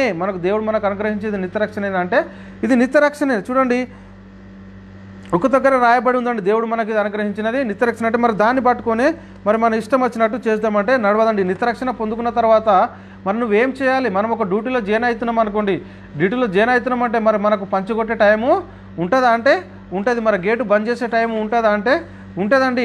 మనం ఏం చేయాలి అంటే మనం ఒక రోజు లేట్గా వెళ్ళాం అనుకోండి డ్యూటీకి, రెండో రోజు లేట్గా వెళ్తాం, మూడో రోజు లేట్గా వెళ్తాం, నాలుగో రోజు ఏం చేస్తారంటే ఈ మనిషి మనకు అవసరం లేదు అనేటువంటి అక్కడ బోర్డు పెట్టేస్తాడు, నువ్వు నాకు పనిలో నుంచి అవసరం లేదు, డిబార్ అనేటటువంటి మాట కూడా మనము వింటూ ఉంటాం. చూడండి, ఇక్కడ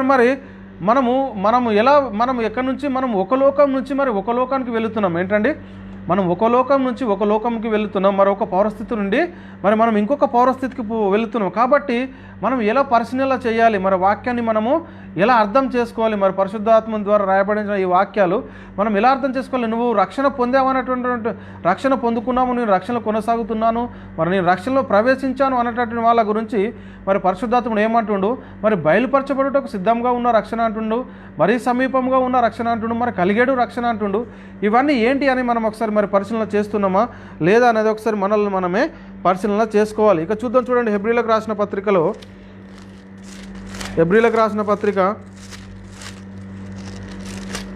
ఇక్కడ మనం పరిశీలన చేసుకుంటే హెబ్రీలకు రాసిన పత్రిక 5వ అధ్యాయము 10వ వచనంలో చెప్తున్నటువంటి మాట అంటే హెబ్రీలకు రాసిన పత్రిక 5వ అధ్యాయం 10వ వచనంలో చెప్తున్నటువంటి మాట ఏంటంటే చూడండి, హెబ్రీయులకు రాసిన పత్రిక 5వ అధ్యాయం 10వ వచనం. ఇక్కడ ఏమంటుండు 10వ వచనంలో? ఇక్కడ క్రమంలో ఇక్కడ ఏమంటే మెల్కీసెదెకు యొక్క క్రమంలో చేరిన ప్రధాన యాజకుడిని దేవుని చేత పిలువబడి తనకు విధేయులైన వారికి అందరికీ నిత్యరక్షణను కారకుడైన. అంటే మనకి ఇక్కడ ఏమంటే మెల్కీసెదెకు క్రమం చొప్పున క్రమంలో చేరిన మరి ప్రధాన యాజకుడు అని దేవుని చేత పిలువబడిన మనకు విధేయులైన వారికి అందరికీ నిత్యరక్షణ కారకుడైన. అంటే మరి యేసుక్రీస్తు వారు అంటే నిత్యరక్షణకు మన అందరికీ ఏమైనా కారకుడైనటువంటి మాట మనం ఇక్కడ చూసుకోవాలి. మరి ఇప్పుడు మనము ఏ రక్షణలోనికి ఉన్నాము, ఏ రక్షణలోనికి వచ్చాము ఏంటండి? మరి ఇప్పుడు మనం ఏ రక్షణలోనికి వచ్చాము? నిత్య రక్షణలోనికే వచ్చామా లేదంటే మరి మనము నిత్య రక్షణలోనికి వచ్చామంటే మరి నీకున్న రక్షణ నిత్య రక్షణేనంటే ఓకే, ఇది నిత్య రక్షణే. మరి బయలుపరచబోటకు సిద్ధంగా ఉన్న రక్షణ ఏంటి? మరి ఇది మనం పరిశీలన చేసుకోవాలి. ఏంటండి మరి బయలుపరచబోటకు సిద్ధంగా ఉన్న రక్షణ ఏంటంటే మనం పిలువబడ్డాం. దేనికి పిలువబడ్డామండి? మరి క్రీస్తునందు మిమ్మల్ని పిలిచిన దేవుడు అట. ఏంటంటే మనం పిలువబడ్డామట. దేనికి పిలువమంటే క్రీస్తునందు మిమ్మల్ని పిలిచిన దేవుడు అంటారు. మనం చూద్దాం. 2వ తిమోతికి రాసిన 2వ పత్రిక, తిమోతికి రాసిన 2వ పత్రిక 2వ అధ్యాయం 10వ వచనం. తిమోతికి రాసిన 2వ పత్రిక 2వ అధ్యాయము ఇక్కడ 10వ వచనంలో మనం పరిశీలన చేసుకుంటే ఇక్కడ ఏమంటారు చూడండి. 10వ వచనంలో, అందుచేత ఏర్పరచబడిన వారును నిత్యమైన మహిమతో కూడా క్రీస్తు యేసునందు రక్షణ పొందవలనని నేను మీ కొరకు సమస్తం ఓర్చుకొనుచున్నాను అంటుండే. ఇక్కడ ఏంటట ఏమంటుండే? ఇక్కడ 2 తిమోతి 2వ అధ్యాయము 10వ వచనం, అందుచేత ఏర్పరచబడిన వారు నిత్యమైన మహిమతో కూడా క్రీస్తు యేసునందు రక్షణ పొందేవాళ్ళని నేను వారి కోసం సమస్తం ఓర్చుకుంటున్నాను. అంటే మనం ఆ ఏర్పరచబడిన వారు మన నిత్య మహిమ కొరకు మరి క్రీస్తు యేసునందు మన రక్షణ పొందేవాళ్ళని నేను వారి కొరకు సమస్తం ఓర్చుకుంటున్నాను. అంటే నిత్య మహిమ మనము పొందుకున్నటువంటి మాట మనకి ఇక్కడ చాలా స్పష్టంగా అర్థమవుతున్నాం అన్నది. అంటే దేవుడు యేసుక్రీస్తు ద్వారా మనకు అనుగ్రహించిన ఈ రక్షణ నిత్య రక్షణ. అంటే మరి నిత్య రక్షణేనా అంటే నిత్య రక్షణ. ఎస్, మరి ఆ నిత్యమైన రక్షణ మనకు అనుగ్రహించాడు. మరి బయలుపరచబడబోటకు సిద్ధంగా ఉన్న రక్షణ ఏంటి? మరి ఇది కావాలి. ఏంటండి మరి బయలుపరచబడబోటకు సిద్ధంగా ఉన్న రక్షణ ఏంటి? మరి కలగేటి రక్షణ ఏంటి? చూడండి, మరి కడవలి కాలంలో బయలుపరచకు సిద్ధంగా ఉన్న రక్షణ ఏంటి? మరి సమీపంగా ఉన్న రక్షణ ఏంటి? మరి కలిగేడు రక్షణ ఏంటి? వీటి గురించి మనం తెలుసుకోవాలా వద్దంటే చాలా స్పష్టంగా తెలుసుకోరు. మరి అది పొందుకోవాలంటే మరి ఇవి పొందుకోవాలంటే మనం ఎలా జీవించాలి, దేని కొరకు మరి ఎదురు చూడాలి అనేటటువంటి మాటలు మనం నేర్చుకుందాం. చూడండి, ఇది మనం తెలుసుకోవాల్సిన అవసరం చాలా ఉన్నది. మరి నేను పొందాను అనే రక్షణ ఏదైతే ఉందో మరి ఇది ఎంతవరకు కాపాడుకోవాలి? మనకి యేసుక్రీస్తు ద్వారా అనుగ్రహించిన ఈ నిత్య రక్షణ ఏదైతే ఉందో మరి ఇది మనం ఎప్పటి వరకు కాపాడుకోవాలని మనం ఒకసారి పరిశీలన చేసుకుంటే ఇది ఎప్పటి వరకు కాపాడుకోవాలట అంటే బయలుపరచబడు రక్షణ పొందేంత వరకు మనం దీంట్లో కొనసాగుతూ ఉండాలి. ఏంటంటే మనం పొందుకున్న ఈ రక్షణను మనం ఎప్పటి వరకు కాపాడుకోవాలట అంటే బయలుపరచబడబోటకు సిద్ధంగా ఉన్న రక్షణ అంటున్న బయలుపరచబడబో రక్షణ పొందేంత వరకు మనం ఏం చేయాలంటే దీనిని కొనసాగించుకోవాలి. మరి దీనిలోనే మరి మనం జీవిస్తూ ఉండాలి. మనం ఒక గొంగలి పురుగు, ఒక చీతకు ఒక ప్రక్క ఒక గొంగలి పురుగు ఉందని, ఒక చీతకు ఒక చిలుక ఉంది. మనం దీని గురించి పరిశీలన చేసుకుంటే ఈ చీతకు ఒక చిలుక ఒకప్పుడు ఏంటండి? ఈ చీతకు ఒక చిలుక ఒకప్పుడు ఇది ఏంటిదట? గొంగలి పురుగు. ఈ గొంగలి పురుగుగా ఉండే చీతకు ఒక చిలుక మరి ఇప్పుడు ఏమైంది? ఈ గొంగలి పురుగుగా ఉండి ఇప్పుడు చీతకు ఒక చిలుకగా మారిపోయింది. మరి అది ఏం చేసిందంటే మరి అప్పుడు మారేంతవరకు ఏదో గూడు కట్టుకొని మరి ఆ గూడులో ఉండి తర్వాత అది బయటకు వచ్చేటప్పుడు రూపాంతరం చెంది ఎలా వస్తుందంటే చీతకు ఒక చిలుకలాగా వస్తూ ఉంది. కాబట్టి మనం ఇక్కడ పరిశీలన చేస్తే ఆ చీతకు మనం ఆ గొంగలి పురుగు గురించి చూసుకుంటే అది మనం దాన్ని చూస్తేనే మనమంతా చీ అనేటటువంటి పరిస్థితి, మన ఒంటి మీద పడితే అది అంత దురదలేసేటటువంటి పరిస్థితి. కానీ అది గూడు కట్టుకొని మరి అందులో నివసించి మరి అది రూపాంతరం చెంది బయటకు వచ్చిన తర్వాత మరి దాన్ని మనం పట్టుకునడానికి ముద్దాడడానికి మనం దాని వెంబడ మరి పరిగెట్టేటటువంటి పరిస్థితి. మరి ఒకప్పుడు అది మరి మనము ఇప్పుడు ఎలా ఉన్నాము? ఒకప్పుడు మనం ఆ మహిమను మనము పొందుకున్న తర్వాత ఇప్పుడు మరి ఆ నిత్య రక్షణ మనం పొందుకునేటటువంటి ఆ బయలుపరచబడే రక్షణ పొందుకునేంత వరకు మనం ఎలా ఉండాలట?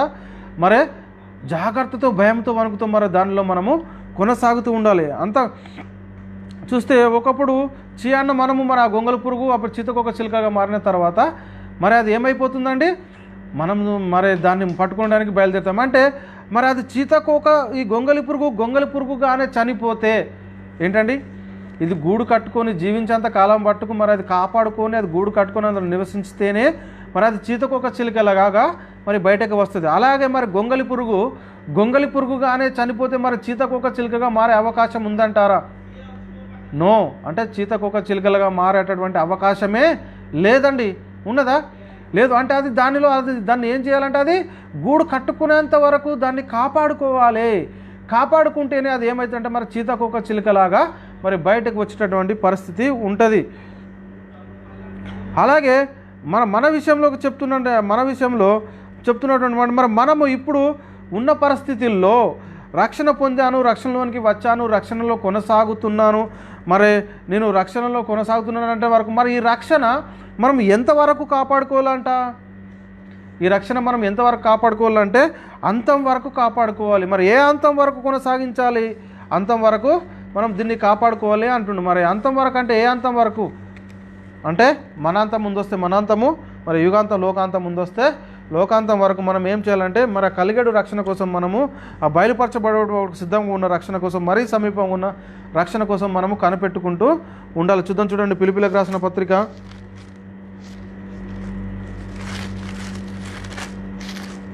ఫిలిప్పీలకు రాసిన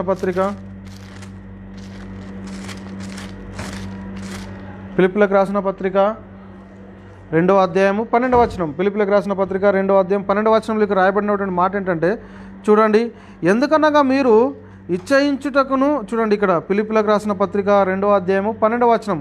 ఇక్కడ మనం 12వ వచనం పరిశీలన చేస్తున్నాం. కాగా నా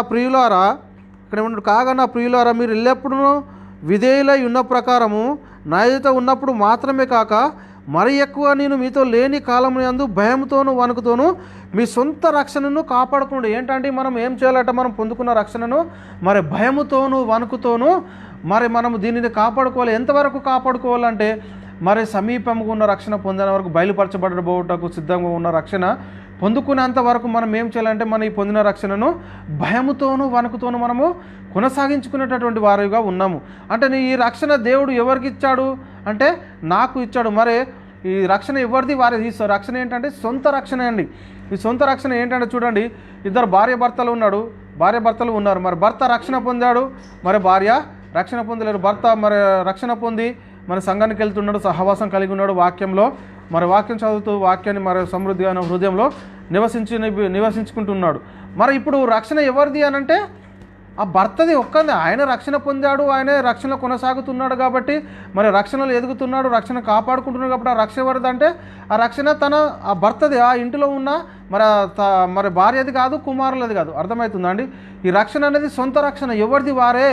ఈ రక్షణ దేవుడు ఇచ్చింది. ఎవరి రక్షణ అంటే సొంత రక్షణ. అయ్యో నేను పొందుకున్న రక్షణ నా పిల్లలకు మరి నా భార్యకు అవసరం లేదులే అనేటటువంటి పరిస్థితి కాదు. ఈ రక్షణ అనేది మన సొంత రక్షణ. దీన్ని మనం ఎలా ఈ రక్షణను మనదే, ఎవరి రక్షణ వారిది అంటే మన సొంత రక్షణ అని మనం మొదట గ్రహించాలి. చూడండి, ఇంకా మనం పరిశీలన చేసుకున్నాం, మరి కొనసాగించుకోవాల్సిన అవసరం. మరి బైబిల్లో ఒక మాట ఉందండి, తీర్పు ఎక్కడ ఆరంభమైందట? తీర్పు ఎక్కడ ఆరంభమైంది అంటున్నాడు అంటే దేవుని ఇంటి యొద్ద ఆరంభమవుతుంది. తీర్పు ఎక్కడ ఆరంభమైందట?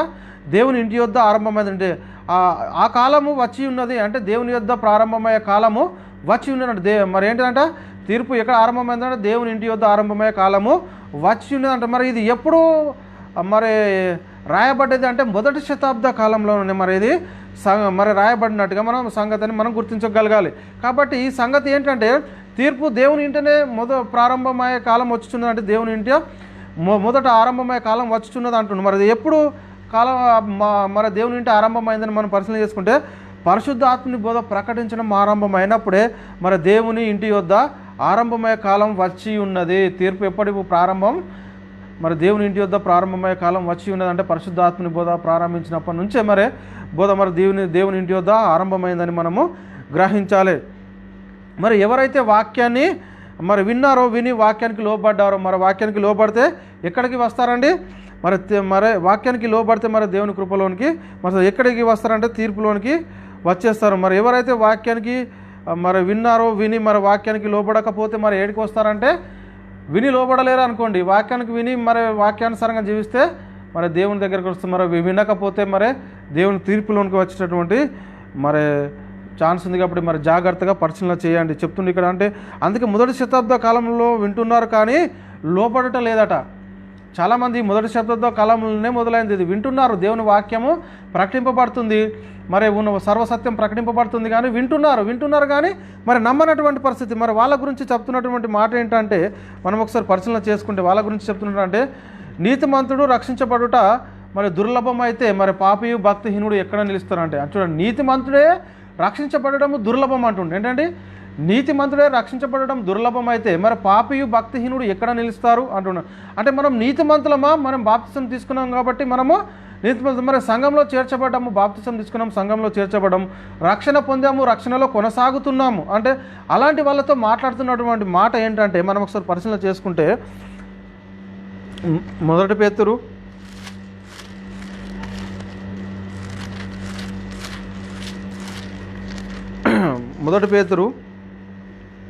4వ అధ్యాయము 17-18 వచనాలు ఇక్కడ మనం పరిశీలన చేసుకుందామండి.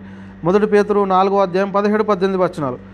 17-18 వచనాలు ఇక్కడ రాయబడిన మాట అంటే తీర్పు దేవుని ఇంటి యొద్ద ఆరంభమగు కాలం వచ్చి ఉన్నది, అది మన యొద్ద ఆరంభమైతే దేవుని సువార్తకు అవిధేయులైన వారైన వారి గతి ఏమవునంటాడు. చూడండి ఇక్కడ చాలా స్పష్టంగా ఏమంటుండు, తీర్పు దేవుని ఇంటి యొద్ద ఆరంభమగు కాలం వచ్చి ఉన్నది, అది మన యొద్దనే ప్రారంభమైతే, చూడండి అది మన యొద్దనే ప్రారంభమైతే దేవుని సువార్తకు అవిధేయులైన వారి గతి ఏమవును, మరియు నీతిమంతుడే రక్షింపబడుట దుర్లభమైతే. ఏమంటుండే ఇక నీతిమంతుడే రక్షించబడుట దుర్లభమైతే భక్తిహీనుడు పాపి ఎక్కడ నిలుతురు అంటుండు. చూడండి మరి నీతిమంతుడే రక్షించబడడం దుర్లభం అయితే మరి భక్తిహీనుడు పాపి ఎక్కడ నిలుస్తారనేటువంటి మాట మరి మనకి ఇక్కడ చెప్తూ రాయబడ్డట్టుగా మనం చూస్తున్నాం. కాబట్టి మరి బయలుపరచబడబోకు రక్షణ ఏంటి ఇది అంటే మరి బయలుపరచబడబోటకు ఉన్న రక్షణ ఏంటి, మరి మనం పొందుకున్న రక్షణ ఏంటి, మరి బయలుపరచబడబోయే రక్షణ మనం పొందుకోవాలా వద్దా అనేది మనకు అవసరం ఉందా లేదంటే ఇది మనకు అవసరం ఉందా అంటే చూడండి, అది పొందుకోకుండా మనం చనిపోతే ఎక్కడికి వెళ్తామండి, మరి నరకానికి వెళ్ళి మనం అదాన్ని మనం పొందుకోరే, నిర్లక్ష్యం చేస్తే మరి భక్తి గలవారము నీతిమంతులము అని చెప్తున్నటువంటి మనమే మరి ఏమైతుందంటే దేవునికి మనకు ఏడికి వెళ్ళిపోతామని ఒకసారి మనల్ని మనమే పరిశీలన చేసుకుందాం. చూడండి భక్తి గలవారము నీతిమంతులు మనం చెప్తున్నాం, మన ఇష్టం వచ్చినట్లు జీవిస్తానంటే దేవుడు మనకు మరి నిత్య జీవాన్ని అనుగ్రహిస్తాడా? చూడండి మనం దేవునికి స్తోత్రం, మనకు నిత్య జీవాన్ని అనుగ్రహించాడు. కాబట్టి మనం ఏం చేయాలంటే మరి దీన్ని మరి భయంతోనూ వణుకుతోనూ మన సొంత రక్షణను మనం ఏం చేయాలండి మరి కాపాడుకోవాలంటే మరి దీనిలో జీవించాలి. లేకపోతే ఏం జరుగుతుందంటే రక్షించబడటము దుర్లభము అంటుండు. మరి నీతిమంతుడే రక్షించబడటం దుర్లభం అయితే మరి భక్తిహీనుడు పాపియు ఎక్కడ నిలుస్తారు? మనం ఏం చేయాలంటే మరి దేవుడు క్రీస్తు ద్వారా మనకి ఇచ్చిన సొంత రక్షణను మనము భయంతోనూ వణుకుతోనూ కొనసాగించుకుంటేనే మరి మనకు మరి బయలుపరచబడబో రక్షణ పొందుకునేటటువంటి వారిగా ఉంటాం. చూద్దాం. చూడండి రోమీలకు రాసిన పత్రిక 13వ అధ్యాయము మరి 12 మనం చూసుకున్నాం కదా. ఇక్కడ ఏమంటుండు, రోమీలకు రాసిన పత్రిక 13వ అధ్యాయము ఇక్కడ ఏమంటుండు చూడండి. మనం 13వ అధ్యాయము 12వ వచనంలో ఏమంటుండు,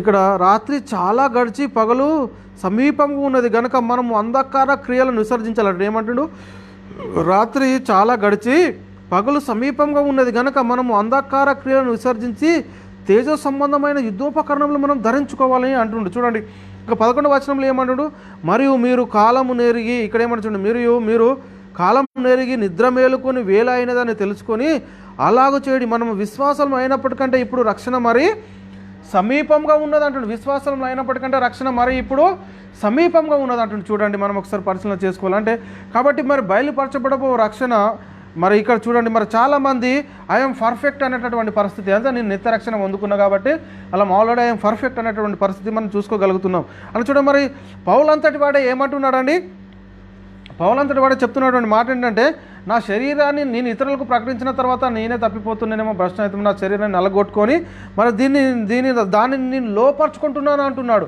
శరీరాన్ని నలగొట్టుకుని దాన్ని ఏం చేస్తున్నట్ట లోపరుచుకుని, ఎందుకు నలగొట్టుకుంటున్నాను అని అంటున్నాడు. చూడండి నేను గాలిని కొట్టినట్టు కొట్టుట లేదు కానీ మనం వాక్యం పరిశీలన చేసుకుంటే కొరింథీయులకు రాసిన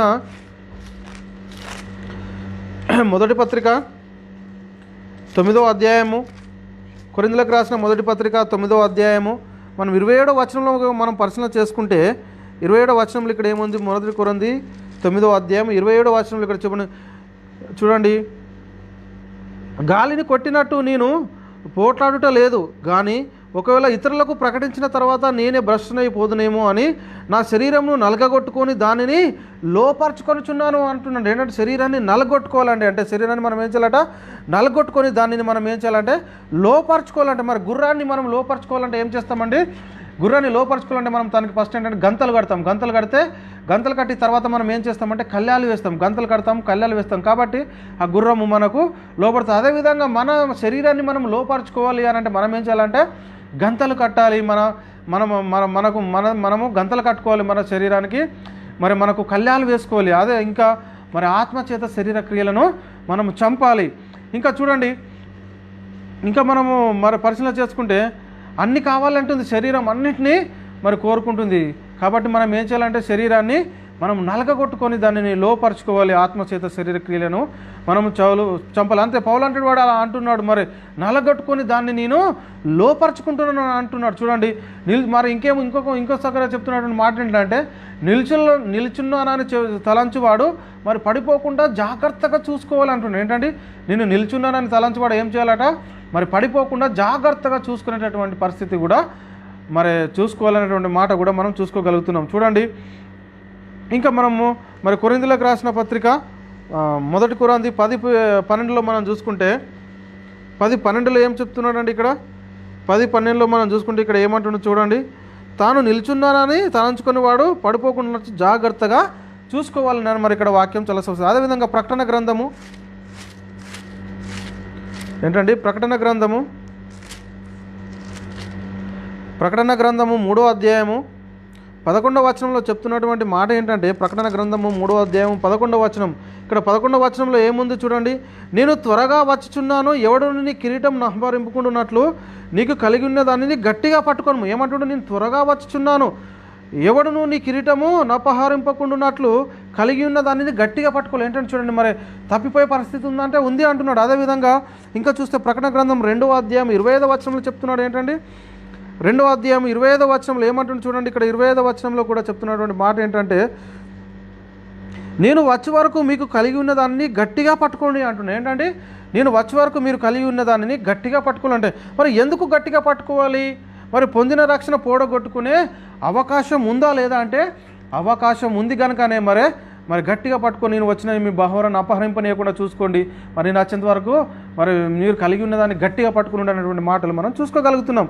అంటే చూడండి కాబట్టి మనం పొందిన ఈ రక్షణ గట్టిగా పట్టుకోవాల్సిన అవసరం ఉంది అండి. మరి దేవుడు యేసుక్రీస్తు ద్వారా మనకు అనుగ్రహించిన ఈ రక్షణ అనేది నిత్య రక్షణేనా? చూడండి, యేసుక్రీస్తు ద్వారా దేవుడు మనకు అనుగ్రహించిన ఈ రక్షణ నిత్య రక్షణేనా అంటే అవును, నిత్య రక్షణ. మనం బాప్తిసం తీసుకుంటాం, మరి నిత్య రక్షణ. కానీ మనం బాప్తిసం తీసుకున్న అయిపోయింది ఆలయానికి మరి ఇప్పుడంటే ఆలయానికంటే మరి ఇప్పుడు వెళ్ళినటువంటి పరిస్థితి. కానీ మరి ఇప్పుడు వాక్యము మన హృదయంలో మరి నివసింప చేసుకుంటున్నామో లేదంటే మరి సంఘానికి శరీరం ఎవరండి? సంఘానికి ఎవరు శరీరం అంటే క్రీస్తు. మరి సంఘానికి శిరస్సు ఎవరంటే మరి క్రీస్తు. మరి క్రీస్తుకు అంటుకట్టబడి ఉండాలి. మనం ఏం చేయాలండి? మరి సంఘానికి శరీరము క్రీస్తు, మరి సంఘానికి శిరస్సు క్రీస్తు. కాబట్టి మనం ఏం చేయాలంటే మరి సంఘానికి మనం ఏం చేయాలంటే అంటుకట్టబడి మరి క్రీస్తుకు అంటుకట్టబడి ఉండాల్సిన అవసరం ఉంది. ఈ బాడీ మరి క్రీస్తుకు అంటకట్టబడి ఉంటేనే మన ఆయన వృద్ధిలో అభివృద్ధి పొందుతుంది. చూడండి, ఈ మన బాడీలో ఈ తలకాయ దీనికి అంటకట్టబడి ఉంటేనే మన బాడీ అభివృద్ధిలో నడుస్తుంది. అదేవిధంగా మరి వేరుగా ఉంటే మరి అభివృద్ధి చెందుతుందంటే అభివృద్ధి చెందదు అండి. మరి క్రీస్తుగా వేరుగా ఉంటే ఇది అభివృద్ధి చెందుతుందా? చెందదు. అందుకే క్రీస్తుకు అంటుకట్టిపు ఉండాలి. క్రీస్తు శిరస్సు, మరి సంఘానికి శిరస్సు అయి ఉన్నాడు కాబట్టి మరి క్రీస్తు మనం అంటు పెట్టుకొని ఉండడాల్సిన అవసరం ఉంది. చూడండి, మనం ఒక చెట్టును చూసుకుందామండి. ఒక చెట్టు గురించి మనం పరిశీలన చేసుకుంటే, ఒక చెట్టు ఉంది మన ఇంటి ముందర అనుకో, ఒక చెట్టు ఉంది అనుకో. ఆ చెట్టుకు ఒక చెట్టు కొమ్మ విరిచి మనం అక్కడ పడేయండి. అక్కడ పడేసిన తర్వాత మనము ఒక 2 రోజులు 3 రోజుల తర్వాత చూస్తే అది ఏమవుతుందంటే ఎండిపోతుంది. ఎందుకు ఎండిపోయింది అది అని మనం పరిశీలన చేసుకుంటే, మరి ఆ చెట్టు కాండం నుంచి ఆ వేర్ల నుంచి వచ్చేటటువంటి బలము మరి కొమ్మకు అందడం లేదు. ఎందుకంటే ఇది ఆ చెట్టు నుండి విరిచి వేయబడింది కాబట్టి మరి ఆ బలము కానీ దానికి అందలేకపోవడం వలన ఏమవుతుందంటే ఆ కొమ్మ ఎండిపోతుంది. అదేవిధంగా మనము మరి సంఘానికి శిరస్సు అయిన క్రీస్తును అంటిపట్టుకొని ఉండకపోతే మరి మనం కూడా తప్పిపోయేటటువంటి పరిస్థితి ఉంది. కాబట్టి అందుకే మరి ఇక్కడ చెప్తున్నటువంటి మాట ఏంటంటే, యేసుక్రీస్తు ఏమంటున్నాడు? నేనే నిజమైన ద్రాక్షవల్లిని, తీగలు మీరు, మరి మీలో మీరు నాలో నిలిచి ఉంటేనే తప్ప మీరు ఫలించరనేటువంటి మాట మనం చూసుకోగలుగుతాం. చూద్దామా వాక్యం చూద్దాం. చూడండి, యోహాను సువార్త మనం పరిశీలన చేసుకుంటే యోహాను సువార్త 15వ అధ్యాయము 5వ వచనంలో చెప్తున్నటువంటి మాట ఏంటంటే, యోహాను సువార్త 15వ అధ్యాయం 5వ వచనం చూడండి. ద్రాక్షవల్లిని నేను, తీగలు మీరు. ఎవడు నా యందు నిలిచి ఉండునో నేను ఎవని యందు, చూడండి, ద్రాక్షవల్లిని నేను, తీగలు మీరు. ఎవడు నా యందు నిలిచి ఉండునో నేను వాని యందు నిలిచి ఉందును. వాడు బహుగా ఫలించు, నాకు వేరుగా ఉండి మీరేమీ చేయలేరనేటువంటి మాట మనకు చాలా స్పష్టంగా ఉంది. అంటే మరి క్రీస్తుకు వేరుగా ఉండి మనము ఏం చేయలేం, మరి తనలో ఉంటేనే మనము ఫలిస్తాం. కాబట్టి చూడండి, మనం పరిశీలన చేసుకుంటాం. అలాగే క్రీస్తు మన శిరస్సు కదా, శరీరము. ఆయన వల్ల సంఘానికి మరి శిరస్సు, శరీరం ఇవ్వాలంటే మనం సంఘం అనే శిరస్సు, మరి శరీరం అనే ఆయన సంఘంలో చేర్చబడుతున్నాం. మన సంఘానికి శిరస్సు క్రీస్తు అని మనం ఒకసారి గ్రహించగలుగుతున్నామా లేదా అనేది మనం ఒకసారి మనల్ని మనమే మరి పరిశీలన చేసుకోవాలి. అంటే చూడండి, శిరస్సు కలిగి మరి శిరస్సును హత్తుకొని ఉంటున్నామా లేదా అనేది ఒకసారి మనం నేను బాప్తిజం తీసుకున్నా, నాకు ఏం పర్వాలేదు అనుకొని మనం ఇష్టం వచ్చినట్టు చేస్తే మరి నడుస్తుంది అంటే నడవదు. అదేవిధంగా మనం కొలస్సీలకు రాసిన పత్రిక 2వ అధ్యాయము 18-19 వచనాలు మనం ఒకసారి పరిశీలన చేసుకుంటే, కొలస్సీలకు రాసిన పత్రిక 2వ అధ్యాయం 18-19 వచనం. కొలస్సీలకు రాసిన పత్రిక 2వ అధ్యాయం 18-19. ఇక్కడ చూడండి, అతి వినాశక్తుడై, చూడండి ఇక్కడ ఏమంటుండు, అతి వినయాసక్తుడై దేవదూత ఆరాధనయందు ఇచ్చ కలిగి తాను చూచిన వాటిని గూర్చి గొప్పగా చెప్పుకొనుచు తన శరీర సంబంధమైన మనసు వలన ఊరకని ఉప్పొంగుచు శిరస్సును హత్తుకొని వాడ ఇవ్వడును మీ బహుమానమును అపహరింపనీయకుడి. ఆ శిరస్సు మూలంగా సర్వ శరీరము కీళ్ళ చేతను నరముల చేతను పోషింపబడి అతకబడిన దేవుని వలన కలుగు వృద్ధితో అభివృద్ధి పొందుచున్నది. అంటే మనం శిరస్సును హత్తుకొని ఉండాలి. శిరస్సును హత్తుకొని వాడు ఏం చేస్తాడట, మీ బహుమానం అపహరిస్తాడండి. వాడు ఏం చేస్తాడంటే, ఏమింటవులే వాక్యము అంటే సర్వసత్యం వినుకుంటే మరి ఆ వాక్యాన్ని వింటున్నాడు, కానీ మరి ఇతరులను కూడా మరి ఆ వాక్యం పైపు వెళ్ళకుండా మరి ఆ వాక్యాన్ని వినకుండా చేసేటటువంటి వారు చాలామంది మన ప్రక్కనే ఉంటారు. మనం ఒక వాక్యము విశ్వసిస్తే నమ్ముతున్నాము, ఆ నమ్మేటటువంటి ఆ వాక్యానికి మరి విరుద్ధమైన వాక్యాలు కూడా మరి పెట్టేటటువంటి పరిస్థితులు ఉంటున్నారు. చూడండి, మనం ఒకసారి పరిశీలన చేసుకుంటే అసలు వాక్యము జీవం గల అంటే వాక్యము ఏంటిదంటే జీవం గలది, జీవింపజేసేది వాక్యము.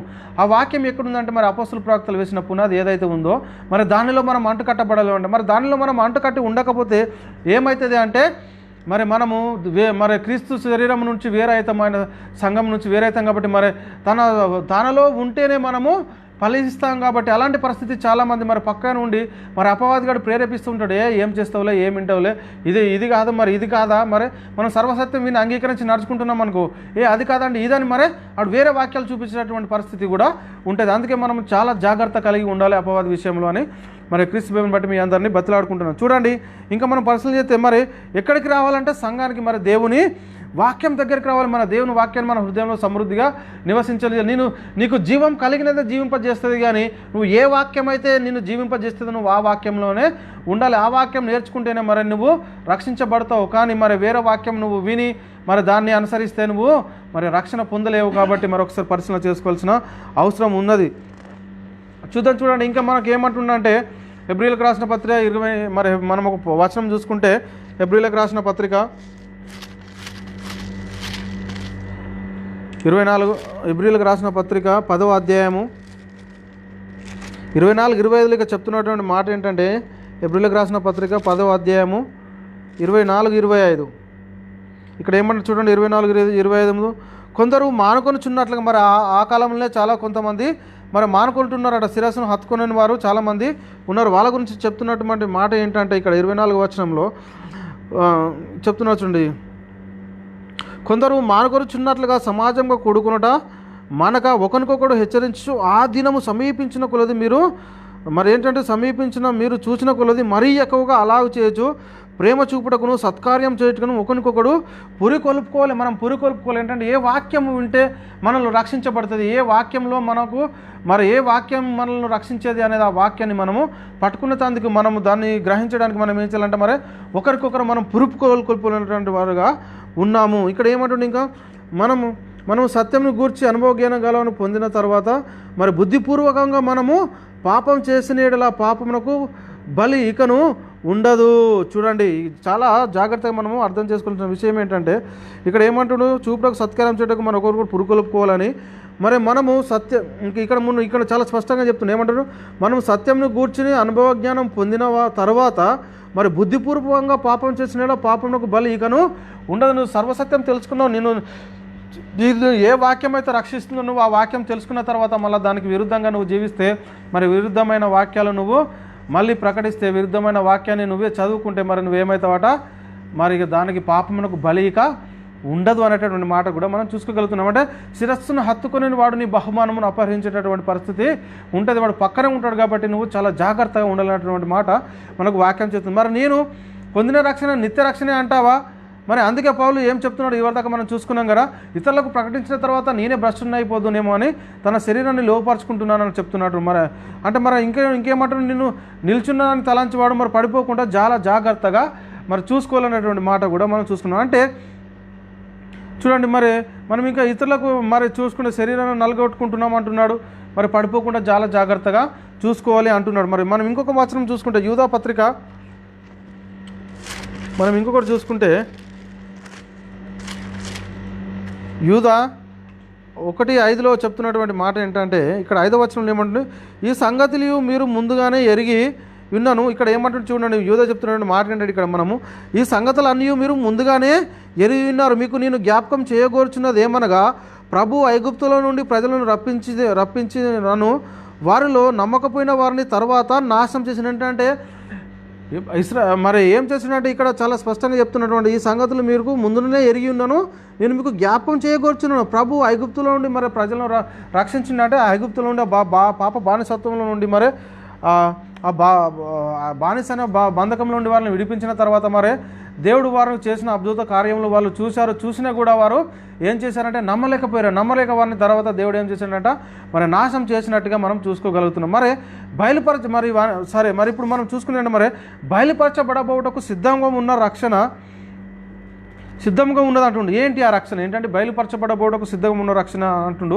ఏంటి మరి సమీపంగా ఉన్న రక్షణ ఏంటి, మరి కడవలి కాలంలో బయలుపరచబడకు మరి సిద్ధంగా ఉన్న రక్షణ ఏంటి, మనం ఒకసారి పరిశీలన చేసుకుంటే, మరి మనం రక్షణ పొందాం కదా, మరి ఆ రక్షణ ఏంటి ఏంటంటే, మనం రక్షణ పొందాం మరి ఆ రక్షణ ఏంటి అని మనం పరిశీలన చేసుకుంటే ఇది తెలుసుకోవాలి.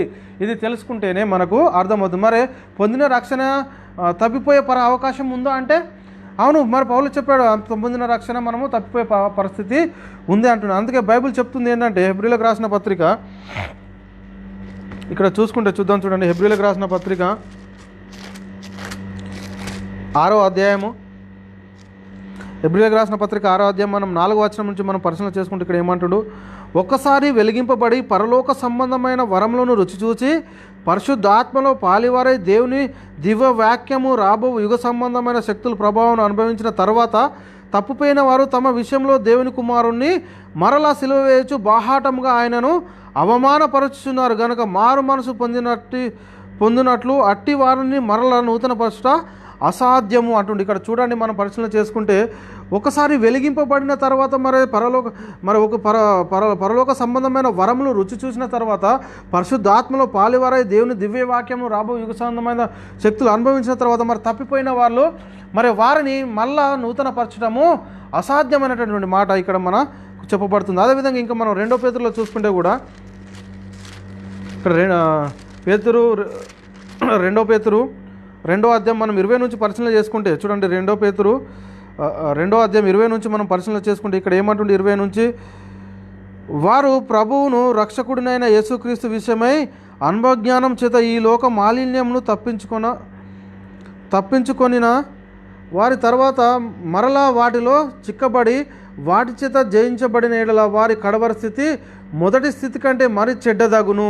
ఏమంటుంది చెడ్డదను, వారు నీతి మార్గమును అనుభవపూర్వకంగా తెలుసుకొని చూడండి, వారు నీతి మార్గమును అనుభవపూర్వకంగా తెలుసుకొని వారు నీతి మార్గమును అనుభవపూర్వకంగా తెలుసుకొని మనకు అప్పగింపబడిన పరిశుద్ధమైన ఆజ్ఞలను తొలగిపోవడం కంటే ఆ మార్గమును అనుభవపూర్వకంగా తెలుసుకోకపోవుటే వారికి మేలు. చూడండి, ఆ మార్గాన్ని అనుభవపూర్వకంగా తెలుసుకోవద్దు. అంటే ఒకసారి మనం వాక్యాన్ని తెలుసుకొని మరి పరిశుద్ధాత్మను పాలివారమై పొందిన తర్వాత రక్షణ పొంది మరి క్రీస్తులో సాగుతూ మళ్ళీ దానిలోంచి తప్పిపోయిన తర్వాత ఇక్కడ వాళ్ళ గురించి చెప్తున్నటువంటి మాట ఏంటంటే, పరిశుద్ధమైన ఆజ్ఞ నుండి తొలగిపోవడం కంటే ఆ మార్గం అనుభవపూర్వకంగా తెలిగి ఉండుటే వారికి మేలు అని చెప్పి ఇక్కడ చెప్తున్నటువంటి మాట కుక్క తన వాంతికి తిరిగినట్టు, కడగబడిన పంది బురదలో దొరికినట్టు వెళ్ళినట్టు నిజమైన సామెత చొప్పున వీరికి సంభవించిన. అంటే వీళ్ళు ఏం చేస్తున్నారంటే మరి విశ్వసిస్తున్న తర్వాత మళ్ళీ తప్పిపోయేటటువంటి పరిస్థితి గురించి, మరి కుక్క తన వాంతికి తిన్నట్టు కడగబడిన పంది బురదలు దొరికినటువంటి మాట ఇక్కడ చాలా స్పష్టంగా మనకు అర్థమవుతుంది. మరి తెలుసుకోవాలి, మరి చూడండి, తెలుసుకోకపోతే తెలుసుకోవాలి, మరి నువ్వు తెలుసుకోకపోతే తెలుసుకోకు, కానీ తెలుసుకున్న తర్వాత నువ్వు తప్పిపోతే మరి నీకు ఇక ఏంటంటే శిక్ష మరీ ఎక్కువ ఉంటుంది అనేటువంటి మాట మనం ఇక్కడ చూసుకోవచ్చు. చూడండి, మరి కడవరి కాలంలో బయలుపరచబడటకు ఉన్న సిద్ధంగా ఉన్న రక్షణ ఏంటండి? కడవరి కాలంలో బయలుపరచబడటకు సిద్ధంగా ఉన్న రక్షణ ఏంటి అంటున్నాడు. మరి ఇదేంటి మనం పరిశీలన చేసుకుంటే, కాబట్టి బైబిల్లో ఏముంది? అంతం వరకు సహించిన వాడే రక్షణ పొందును. ఏంటండి? అంతం వరకు సహించిన వాడు ఏం చేస్తాడట? రక్షణ పొందునట. మార్కు సువార్త 13:13 ప్రకారం మనము పొందిన రక్షణ ఏంటట? అంతం వరకు కొనసాగించుకోవాలి. మార్కు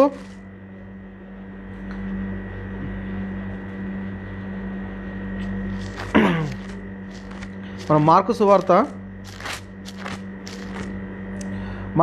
13:13 మనం పరిశీలన చేసుకుంటే ఇక్కడ చెప్తున్నటువంటి మాట ఏంటంటే, మార్కు సువార్త 13:13 చూడండి, ఇక్కడ ఏమంటుండు? నా నామ మార్కు సువార్త 13:13 ఇక్కడ ఏమంటు చూడండి, నా నామం నిమిత్తము అందుచేత వారు ద్వేషించబడరు, అయితే అంతము వరకు సహించిన వాడే రక్షణ పొందును. ఏంటంటే అంతం వరకు సహించిన వాడే రక్షణ పొందుతారు. అదేవిధంగా ఏంటండి? అంతం వరకు సహించిన వాడే రక్షణ పొందుడు. అలాగే మత్తయి సువార్త 22, మరి అదేవిధంగా మత్తయి సువార్త 24:13 కూడా, అదేవిధంగా ప్రకటన 2:26 కూడా మరి ఎవరిని గురించి రాయబడి చెప్తున్నాడంటే అంతవరకు సహించిన వాడే మరి రక్షించబడతాడు అనేటువంటి మాట మనం చూసుకోగలుగుతున్నాం. చూడండి, మత్తయి సువార్త మరి 24:13 చూద్దాం.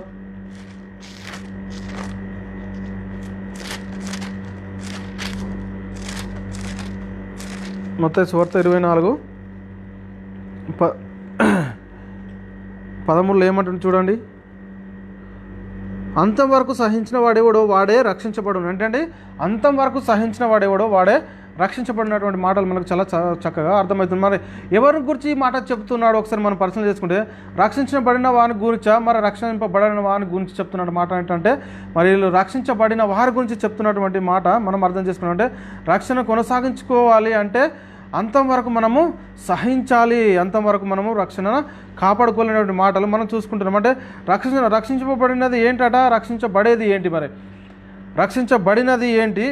ఏంటంటే రక్షించబడినది ఏంటి, రక్షించబడేది ఏంటి అని మనం ఒకసారి పరిశీలన చేసుకుంటే చూడండి, మనం పొందిన రక్షణ పోడగొట్టుకునే పరిస్థితి ఉందా అంటే మరి ఉంది అని మనం ఇంతకుముందు చూసాం. మరి దేవుడు మనకు క్రీస్తు ద్వారా సిద్ధపరిచిన ఈ రక్షణ నిత్య రక్షణేనా కాదంటే నిత్య రక్షణే. అంటే మనం ఇక్కడ ఒక బస్సు ఎక్కుతామండి. చూడండి, మనం ఇక్కడ బేరల్లో ఉన్నాము, అస్కర్ నుండి మనం మనామకు బస్సు ఎక్కుతామండి. బస్సు ఎక్కిన తర్వాత మరి మనం ఏం చేయాలంటే ఆ బస్సులోనే మరి ఉండాలి. స్టేజ్ వచ్చేంత వరకు మనం ఏం చేయాలంటే ఆ బస్సులోనే ఉండాలి. మరి ఉండక మనం మధ్యలో దిగిపోయినాం అనుకో, మరి దానికి ఉత్తరవాది ఎవరైతారు? మధ్యలో దిగిపోతే మరి బస్సు కానీ మన దగ్గర టికెట్ ఉంది అయినా కానీ మనం మధ్యలో దిగిపోయినాం, కానీ మన ప్రయోజనమా?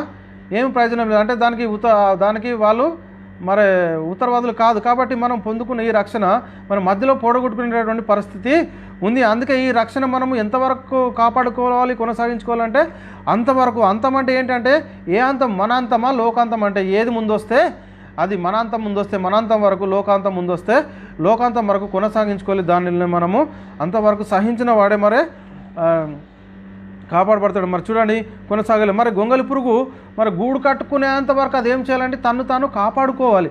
తను కాపాడుకొని గూడు కట్టుకుంటే మరి తర్వాత గూడులు నివసించిన తర్వాత రూపాంతరం చెంది సీతకుక్క చిలకలాగా మరి బయట. అలాగే మనం పొందుకున్న ఈ రక్షణను మనం ఎలా కాపాడుకోవాలంటే మన జీవితాంత కాలము, లేక మన అంతకాలము, మన జీవితాంతకాలం, ఈ లోకాంతకాలం వరకు మనం ఏం చేయాలట మరి కాపాడుకోవాలనేటువంటి మాట మనకు బైబిల్ గ్రంథంలో చాలా స్పష్టంగా రాయబడి ఉంది. చూడు, మరి బయలుపరచబడబోవడానికి సిద్ధంగా ఉన్న రక్షణ ఏంటి? ఇది కావాలి మనకు, ఇది మనం తెలుసుకుందాం. ఇప్పుడు ఏంటంటే బయలుపరచబడబోవడానికి సిద్ధం ఉన్న రక్షణ ఏంటంటే మరి తర్వాత ఏమంటాడు, మనము ఇక ఆ తర్వాత మనకు మరణము ఉండదండి. బయలుపరచబడబో రక్షణ పొందుకున్న తర్వాత ఏమంటారు? తర్వాత మనకు మరణం అనేది ఉండదు అంటుండంటే ఏం జరుగుద్ది అంటే దేహం యొక్క విమోచన జరుగుద్ది. మనం బయలుపరచబడబో రక్షణ పొందుకున్న తర్వాత ఏమవుతాడంటే దేహం యొక్క విమోచన మరి జరుగుద్ది అనేటటువంటి మాట మనం చూసుకుంటాం. చూడండి ఒక మాట చూద్దాం. కొరింథీయులకు రాసిన రెండవ పత్రిక 5వ అధ్యాయము, కొరింథీయులకు రాసిన 2వ పత్రిక 5వ అధ్యాయం మరి 3 నుంచి మనము చూసుకుంటే ఇక్కడ 3 నుంచి ఏమంటే చూడండి, చూడండి 3 నుంచి ఈ గుడారంలోనున్న మనము భారం మోసుకొని మూలుగుచున్నామట. ఈ గుడారంలో ఉన్న మనము భారం మోసుకొని మూలుగుచున్నాము. ఇది తీసివేయవలనని కాదు కానీ మర్త్యమైనది జీవం చేత మృంగివేయబడినట్లు ఆ నివాసము దీనిపైన ధరించుకొని కోరుచున్నాము. దీని నిమిత్తము మనలను సిద్ధపరచువాడు దేవుడే, మరియు ఆయన తన ఆత్మ అయిన సంచకరు మనకు అనుగ్రహించున్నాడు. అంటే ఏమంటున్నాడు మనకి ఇక్కడ మనం ఏం చేస్తున్నాం, ఈ గుడారంలో ఉన్న మనము భారము మోసుకొని మూలుగుచున్నామంటే ఇది తీసివేయవలనని కాదు కానీ మర్త్యమైనది జీవం చేత మృంగివేయబడినట్లు. ఏంటంటే ఈ మర్త్యమైన శరీరము మరి జీవం చేత మృంగివేయబడని ఇక్కడ ఏమంటారు చూడండి, భారం మోసుకొని మూలుగుచున్నాము. ఇది తీసివేయవలనని కాదు కానీ మర్త్యమైనది జీవం చేత మృంగివేయబడినట్లు ఆ నివాసము దీనిపైన ధరించుకొని కోరుచున్నాము. అంటే ఈ నివాసము కొంత మట్టుకే ఉండేది. మరి ఆత్మకు నివాసము ఎక్కడ ఉందంటే నిత్యమైన నివాసం ఎక్కడ ఉందట? నిత్యమైన నివాసము ఎక్కడ సిద్ధపరచబడుతుంది? నిత్యమైన నివాసము మనకు ఈ నివాసము కొంచెం మట్టుకే ఉంటుంది. తర్వాత మనం దీన్ని విడిచిపెట్టి వెళ్ళవుతాం. మరి మన నిత్యమైన నివాసం ఎక్కడ ఉందంటే పరలోకంలో ఉన్నది. మరి ఎవరి చేత కట్టబడుతుందని మనం ఒకసారి బైబిల్ పరిశీలన చేసుకుంటే అదే మరి 2 కొరింథీ 5:1-2 వచనాలు మనం పరిశీలన చేసుకుంటే చూడండి, ఇక్కడ ఏమంటుడు, భూమి మీద మన గుడారమైన ఈ నివాసం ఏమంటుడు, మన శరీరం గురించి చెప్తున్నాడు. ఇక్కడ ఏమంటుడు, భూమి మీద మన గుడారమైన ఈ నివాసము శిథిలమైపోయినను చేతి పని కాక దేవుని చేత కట్టబడినది నిత్యదమునైన నివాసము పరలోకమందు మనకున్నదని ఎరుగుదుము. మనము దిగాంబరములు కాక వస్త్రములు ధరించుకున్న వరంగా కనబడదుము. కాబట్టి పరలోకము నుండి వచ్చు నివాసము దీనిపై ధరించుకొన ఆపేక్షించు దీనిలో మూలుగుచున్నామండి. మనం ఏం చేస్తున్నామట? దీనిలో మూలుగుచున్నామంటే భూమి మీద ఉన్న మన గుడారము ఈ నివాసము శిథిలమైపోయినను చేతి పని కాక దేవుని చేత కట్టబడుచున్నటువంటి పరలోకంలో కట్టబడుతున్నట్టు ఈ నివాసము మనం దీనిపైన ధరించుకొన గోరుచు దీనిలో మనం మూలుగుచున్నామంటున్న మాటలు మనం పరచు. మరి ఈ అక్షయ శరీరాలు ధరించుకున్నట్టే మరి బయలుపరచబడబడవు రక్షణ. అర్థమవుతుందండి ఏంటండి? మరి ఈ అక్షయ శరీరాలు మనం ధరించుకోవటమే ఏమంటుండండి, ఈ అక్షయ శరీరాలు మనం ధరించుకోవటమే.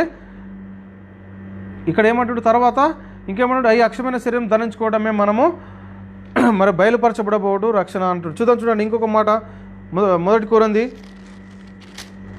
ఇంకో మాట చూస్తే 1 కొరింథీ 15వ అధ్యాయము 54వ వచనంలో చెప్తున్నటువంటి మాట ఏంటంటే 1 కొరింథీ 15వ అధ్యాయము 54వ వచనం 54లో ఏమంటారు చూడండి, ఈ క్షయమైనది అక్షయతను ధరించుకున్నప్పుడు చూడండి, ఈ క్షయమైనది అక్షయతను ధరించుకున్నప్పుడు ఈ మర్త్యమైనది అమర్త్యతను ధరించుకున్నప్పుడు విజయమందు మరణము మృంగివేయబడునని వ్రాయబడిన వాక్యం నెరవేరినప్పుడు ఏమవుతుందంట, మనము ఆ పైనుండి వచ్చు మరి ఆ మహిమగల శరీరం మనం పొందుకుంటే అప్పుడు ఇక్కడ చెప్తున్నటువంటి మాట ఏంటంటే ఈ క్షయమైనది అక్షయతను ధరించుకున్నప్పుడు ఈ మర్త్యమైనది అమర్త్యతను ధరించుకున్నప్పుడు విజయమందు మరణం మృంగివేయునని వ్రాయబడిన ప్రకారం వాక్యం నెరవేరినటువంటి మాట మనం ఇక్కడ చాలా స్పష్టంగా చూసుకోగలుగుతున్నాం.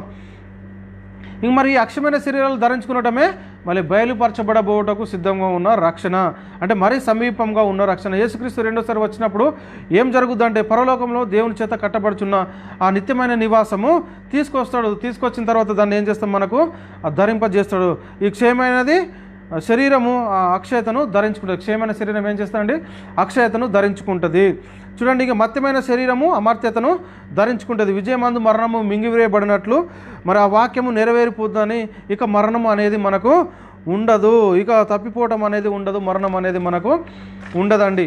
అంటే మరి దానినే నిత్యమైన మహిమ అంటాము. దాన్ని ఇక నిత్యమైన మహిమ నివాసము మనం ధరించుకుంటున్నమాట. ఆ నిత్య రక్షణ అనేది అలాగే. మరి చూడండి ఇంకోటి 1 కొరింథీయులకు రాసిన 15:26లో ఏమంటుండు, 20లో చెప్తున్నటువంటి మాట ఏంటో చూడండి, కడపట నశింపబోయే శత్రువు మరణం. ఏంటంటే కడపట నశింపజేసే శత్రువు ఏంటంట, ఆ మరణం. ఇక ఆ మరణం అనేదిగా మనకు ఉండదు. యేసుక్రీస్తు మరణం నిరార్థకం చేసి అక్షయతను జీవనమును సువార్త వలన మరి వెలుగులోనికి తీసుకొచ్చాడు. ఆయన నిరార్థకం చేసి మరి అక్షయతను మరణమును నిరార్థకం చేసి అక్షయను జీవమును మరి వెలుగులోనికి తీసుకొచ్చాడు. ఇంకా చూసుకుంటే మరి ఆయన చూసుకుంటే ఇక మరణం అనేది మనకు ఉండదు. ఆ మహిమ శరీరాలు మనం ధరించుకుంటే ఇక మనకు మరణం అనేది ఉండదు. మరి యేసుక్రీస్తు వచ్చినప్పుడు ఏం జరుగుద్ది అంటే మార్పు అనేది జరుగుద్ది. దేంట్లో అంటే శరీరంలో మార్పు జరుగుద్ది. దేంట్లో మార్పు జరుగుద్ది అంటే శరీరంలో మార్పు అంటే క్షయమైన శరీరము అక్షయతను ధరించుకుంటుంది. అంటే ఫిలిప్పీయులకు రాసిన పత్రిక మరి 3వ అధ్యాయం 21వ వచనంలో మనం ఒక వచనం పరిశీలన చేసుకుంటే, ఫిలిప్పీయులకు రాసిన పత్రిక 3వ అధ్యాయం 21వ వచనంలో మనం చూసుకుంటే ఏమంటుండు, ఫిలిప్పీయులకు రాసిన పత్రిక 3వ అధ్యాయం 21వ వచనంలో ఇక్కడ చెప్తున్నాడు ఏంటంటే చూడండి, సమస్తమును తనలో లోపరుచుకున్న జాలిన శక్తిని బట్టి ఆయన మన దీన శరీరము తన మహిమగల శరీరమునకు సమరూపం గల దానిగా మార్చును. అంటే యేసుక్రీస్తు వచ్చినప్పుడు ఏం జరుగుద్దట, ఈ మన దీన శరీరము తన మహిమగల శరీరముకు సమరూపము దానిగా మార్చబడుద్ది. అంటే దీనినే బైబిల్ చెప్తున్నది ఏంటంటే మరీ సమీపంగా ఉన్న రక్షణ, బయలుపరచబడుటకు సిద్ధంగా ఉన్న రక్షణ, మన అందరికీ కలిగేడు రక్షణ అనేటువంటి మాట. అంటే ఇది మన అందరికీ కలిగేడు రక్షణ అని చెప్తున్నటువంటి మాట. మనం పొందుకున్న ఈ రక్షణ ఏది అంటే ఈ రక్షణ కదా అంటే ఇదే రక్షణ. ఇందులో మనం కొనసాగితేనే, మరి ఈ రక్షణలో కొనసాగితేనే మరి అక్కడ ఆ శరీరానికి మార్పు అనేది జరుగుతుంది. మనం పొందుకున్న ఈ రక్షణలోనే మనము మరి కొనసాగితేనే మనకి మరి శరీరంలో మార్పు అనేది జరుగుతుంది. ఇందులో కొనసాగితేనే మన శరీరంలో మార్పు జరుగుతుంది. యేసుక్రీస్తు వచ్చినప్పుడు ఆ మహిమ శరీరాన్ని మనకు ధరింపజేస్తారు. మరి అక్కడ శరీరానికి మార్పు జరుగుతుంది. అందుకే అంటే యేసు క్రీస్తు వచ్చినప్పుడు ఏం జరుగుతుంది అంటే ఆయన ప్రత్యక్షమైనప్పుడు ఆయనను ఉన్నట్లుగానే చూస్తాం కనుక ఆయనను పోలి ఉందమని మనం ముందు అంటే చూద్దాం. చూడండి, 1 యోహాను పత్రిక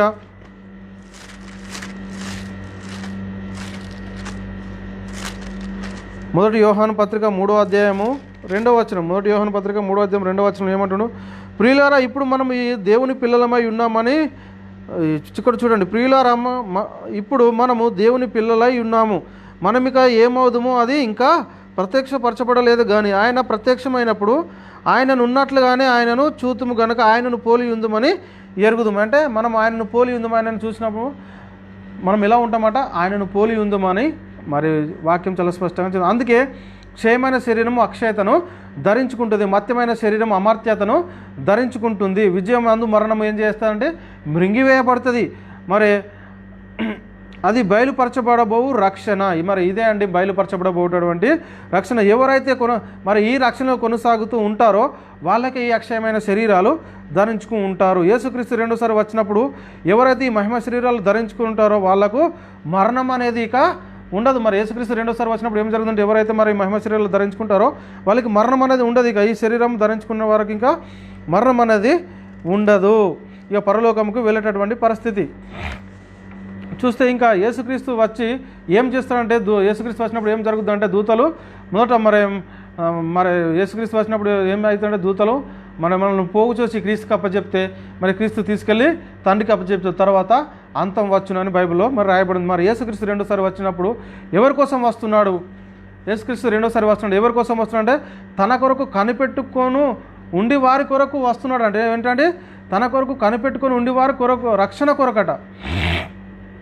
తన కొరకు కనిపెట్టుకొని ఉండివారు రక్షణ కొరకు. అంటే మనం పొందింది ఇప్పుడు రక్షణ కాదా?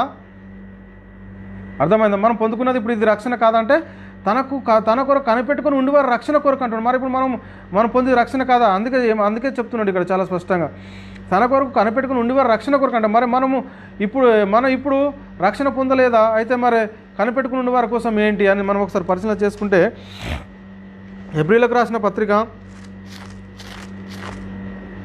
9వ అధ్యాయము 28వ వచనం. హెబ్రీయులకు రాసిన పత్రిక 9వ అధ్యాయము 28వ వచనంలో ఇక్కడ ఏం చెప్తుంది చూడండి.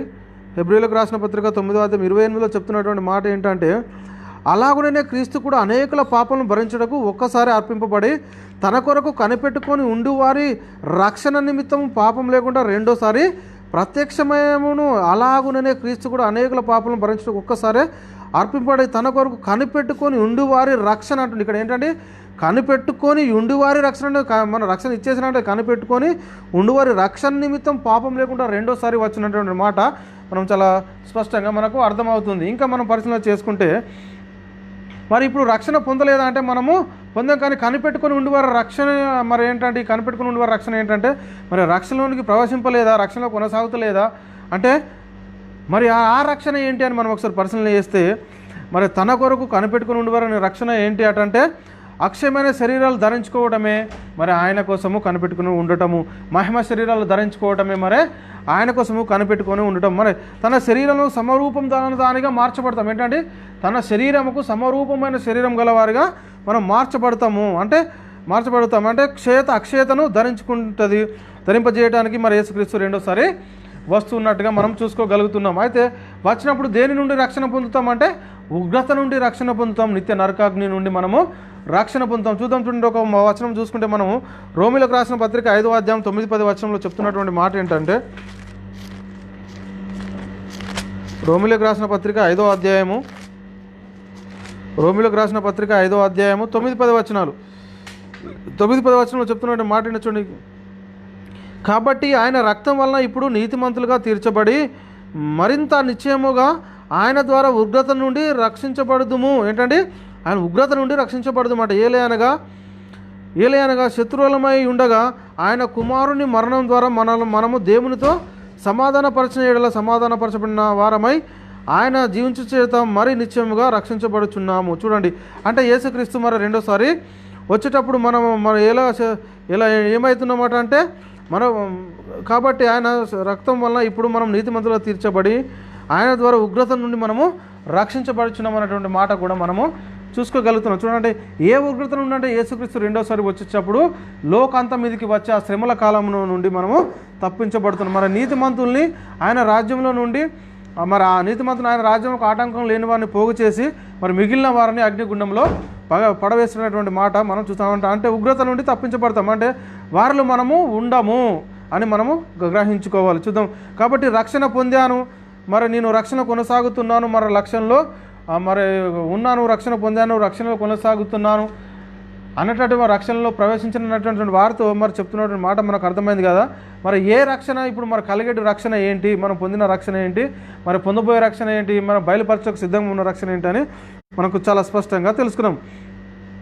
మరి రక్షణ అంతం వరకు మనం ఏం చేయాలంటే ఈ రక్షణను మనము కొనసాగించుకున్న వాళ్ళే మరి మా మహిమ శరీరాలు, మరి అక్షయమైన శరీరాలు, మహిమ శరీరాలు మనం ధరించుకుంటాం. కాబట్టి మరి అందుకే గొంగలి పురుగు మరి అది గూడు కట్టుకున్నంత వరకు ఆ గొంగలి పురుగు అది అందులో జీవిస్తేనే మరి అది రూపాంతరం చెంది చీతకొక చిలుకగా వస్తుంది. అలాగే మనం కూడా మరి ఆ మహిమ శరీరాలు అక్షతను మరి అక్షతను ధరించుకునటం అంతవరకు మనము ఈ అక్షతను ధరించుకున్నంత వరకు ఆ మహిమ శరీరాలు పొందుకునేంత వరకు మనం ఈ రక్షణలో మరి కొనసాగితేనే మరి మనం ఆ మహిమ శరీరాలు పొందుకున్నాం. కాబట్టి మనకి ఇక మరణం అనేది ఉండదు. కాబట్టి చూడండి, ఈ శరీరంలో ఉన్నప్పుడు మనము ఆ మహిమ పోడగొట్టుకునే వారిగా ఉండకూడదండి. మహిమను మనము మరి జాగ్రత్త భయంతో వణుకుతో మనం కాపాడుకొని మరి ఉందాం. కాబట్టి మరి ఇంకా మనము లాస్ట్ వచ్చిన మనం చూసుకొని మనం ముగించుకొని మన అంతం వరకు మనం ఏం చేయాలంటే మన అంతం ముందు వచ్చిన మన లోకాంతం ముందు వచ్చేంత వరకు కూడా మనం దీనిని మరి కాపాడుకోవాలి, మన రక్షణను చూద్దాం. చూడండి, మనము లాస్ట్ వచనం మరి చదువుకొని మరి ముగించుకుందాం. మరి మొదటి వచనం ఏంటంటే రోమిలకు రాసిన పత్రిక 13వ అధ్యాయము 11-12 వచనం చెప్తున్నటువంటి మాట ఏంటంటే, మరియు మీరు కాలం నెరిగి నిద్ర మేలుకొని వేలైనదని తెలుసుకోవాలి. మనం ఏం చేయాలట, కాలం నెరిగి నిద్ర మేలుకొని వేలైనదని తెలుసుకొని అలాగూ చేయడం మనము విశ్వాసం అయినప్పటికంటే ఇప్పుడు రక్షణ మరీ సమీపంగా ఉన్నది. ఏంటంటే మరి విశ్వాసం పొందినాం కానీ ఆ విశ్వాసం మనం కాపాడుకోకపోతే మరి మనం విశ్వాసం మరీ సమీపంగా ఉన్నది. రాత్రి చాలా గడిచి పగలు సమీపంగా ఉందండి. చూడండి, మనం తెల్లవారేటప్పుడు మనకు నైట్ అయిపోయింది, తెల్లవారుతుందండి. ఇప్పుడు మనం కూడా రక్షణ మనకు సమీపంగా ఉన్నది. మరి మనం ఏం చేయాలంటే రాత్రి చాలా గడిచి మరి పగలు సమీపంగా ఉన్నది కనుక మనం అంధకార క్రియలను విడిచి తేజో సంబంధమైన యుద్ధోపకరణములు మనము ధరించుకోవాలనే వాక్యం చాలా స్పష్టంగా చెప్తుంది. కాబట్టి మరి సహోదరులారా, మరి విన్న వాక్యము మరి మనము మరీ సమీపంగా ఉన్న రక్షణ ఏంటి, కలిగేటి రక్షణ ఏంటి, మరి బయలుపరచబడబోతున్న రక్షణ ఏంటి అని మనం చాలా స్పష్టంగా చెప్పుకున్నట్టే మహిమ శరీరాలు పొందుకోవడమే. ఆ మహిమ శరీరాలు పొందుకోవాలంటే మనం పొందుకున్న ఈ రక్షణను భయంతోనూ వణుకుతోనూ మరి మనం అంతం పట్టుకు మన అంతం ముందు వస్తే మరి ఈ లోకాంతం ముందు వస్తే యుగాంతం వరకు మనం దీనిలో కొనసాగేటటువంటి పరిస్థితి ఉండాలి. కాబట్టి సహోదరులు మరి గమనించండి, వాక్యాన్ని అర్థం చేసుకొని మనం పొందిన రక్షణ ఏంటి, మరి రక్షణ ఎలా కొనసాగించుకోవాలి, మరి అంతం మట్టుకు ఎలా ఉండాలని మరి చాలా స్పష్టంగా వాక్యము మరి మన దేవుడు మనతో మాట్లాడింది. కాబట్టి విన్న వాక్యం మనము విని మరే విడిచిపెట్టే వారం కాకుండా మరి విన్న వాక్యాన్ని మరి అనుసరించి జీవించే వారిగా ఉండాలని కోరుకుంటాను. మరి ప్రియులారా, మేము చెప్పబడుతున్న వాక్యాలు మరి యూట్యూబ్లో అప్లోడ్ చేయబడుతున్నాయి. కాబట్టి మరి మీరు యూట్యూబ్ చర్చిలో బైబిల్ విజ్డమ్ అకాడమీ అని మీరు టైప్ చేస్తే మరి మేము అప్లోడ్ చేసిన ఈ వీడియోలన్నీ చూడగలుగుతారు. కాబట్టి మరి ఇంకా సబ్స్క్రైబ్ చేసుకోండి, మరి ఇంకా ఇతరులకు షేర్ చేయండి. ఇతరులకు వినిపించడం ద్వారా కూడా మరి మా పరిచయంలో మీరు పాలువారుగా కావాలనుకుంటే మరి మీ సొంత ప్రార్థన యందు మరి మమ్మల్ని జ్ఞాపకం చేసుకోగలరు. అదేవిధంగా సహోదరులారా, మరి విన్న వాక్యము మన అందరి హృదయాల్లో నీరు కట్టి పాలించును గాక. ఆమెన్. తండ్రి అయిన దేవుని నుండి, ప్రభు అయిన యేసుక్రీస్తు నుండి కృపయు సమాధానం ఇప్పుడు ఎల్లప్పుడు మనందరి ఆత్మలకు తోడై ఉండును గాక. ఆమెన్. సహోదరులందరికీ వందనములు. మన అందరి ఆత్మలకు కన్న తండ్రి అయిన దేవునికి కృతజ్ఞతాస్తుతులు, స్తోత్రములు.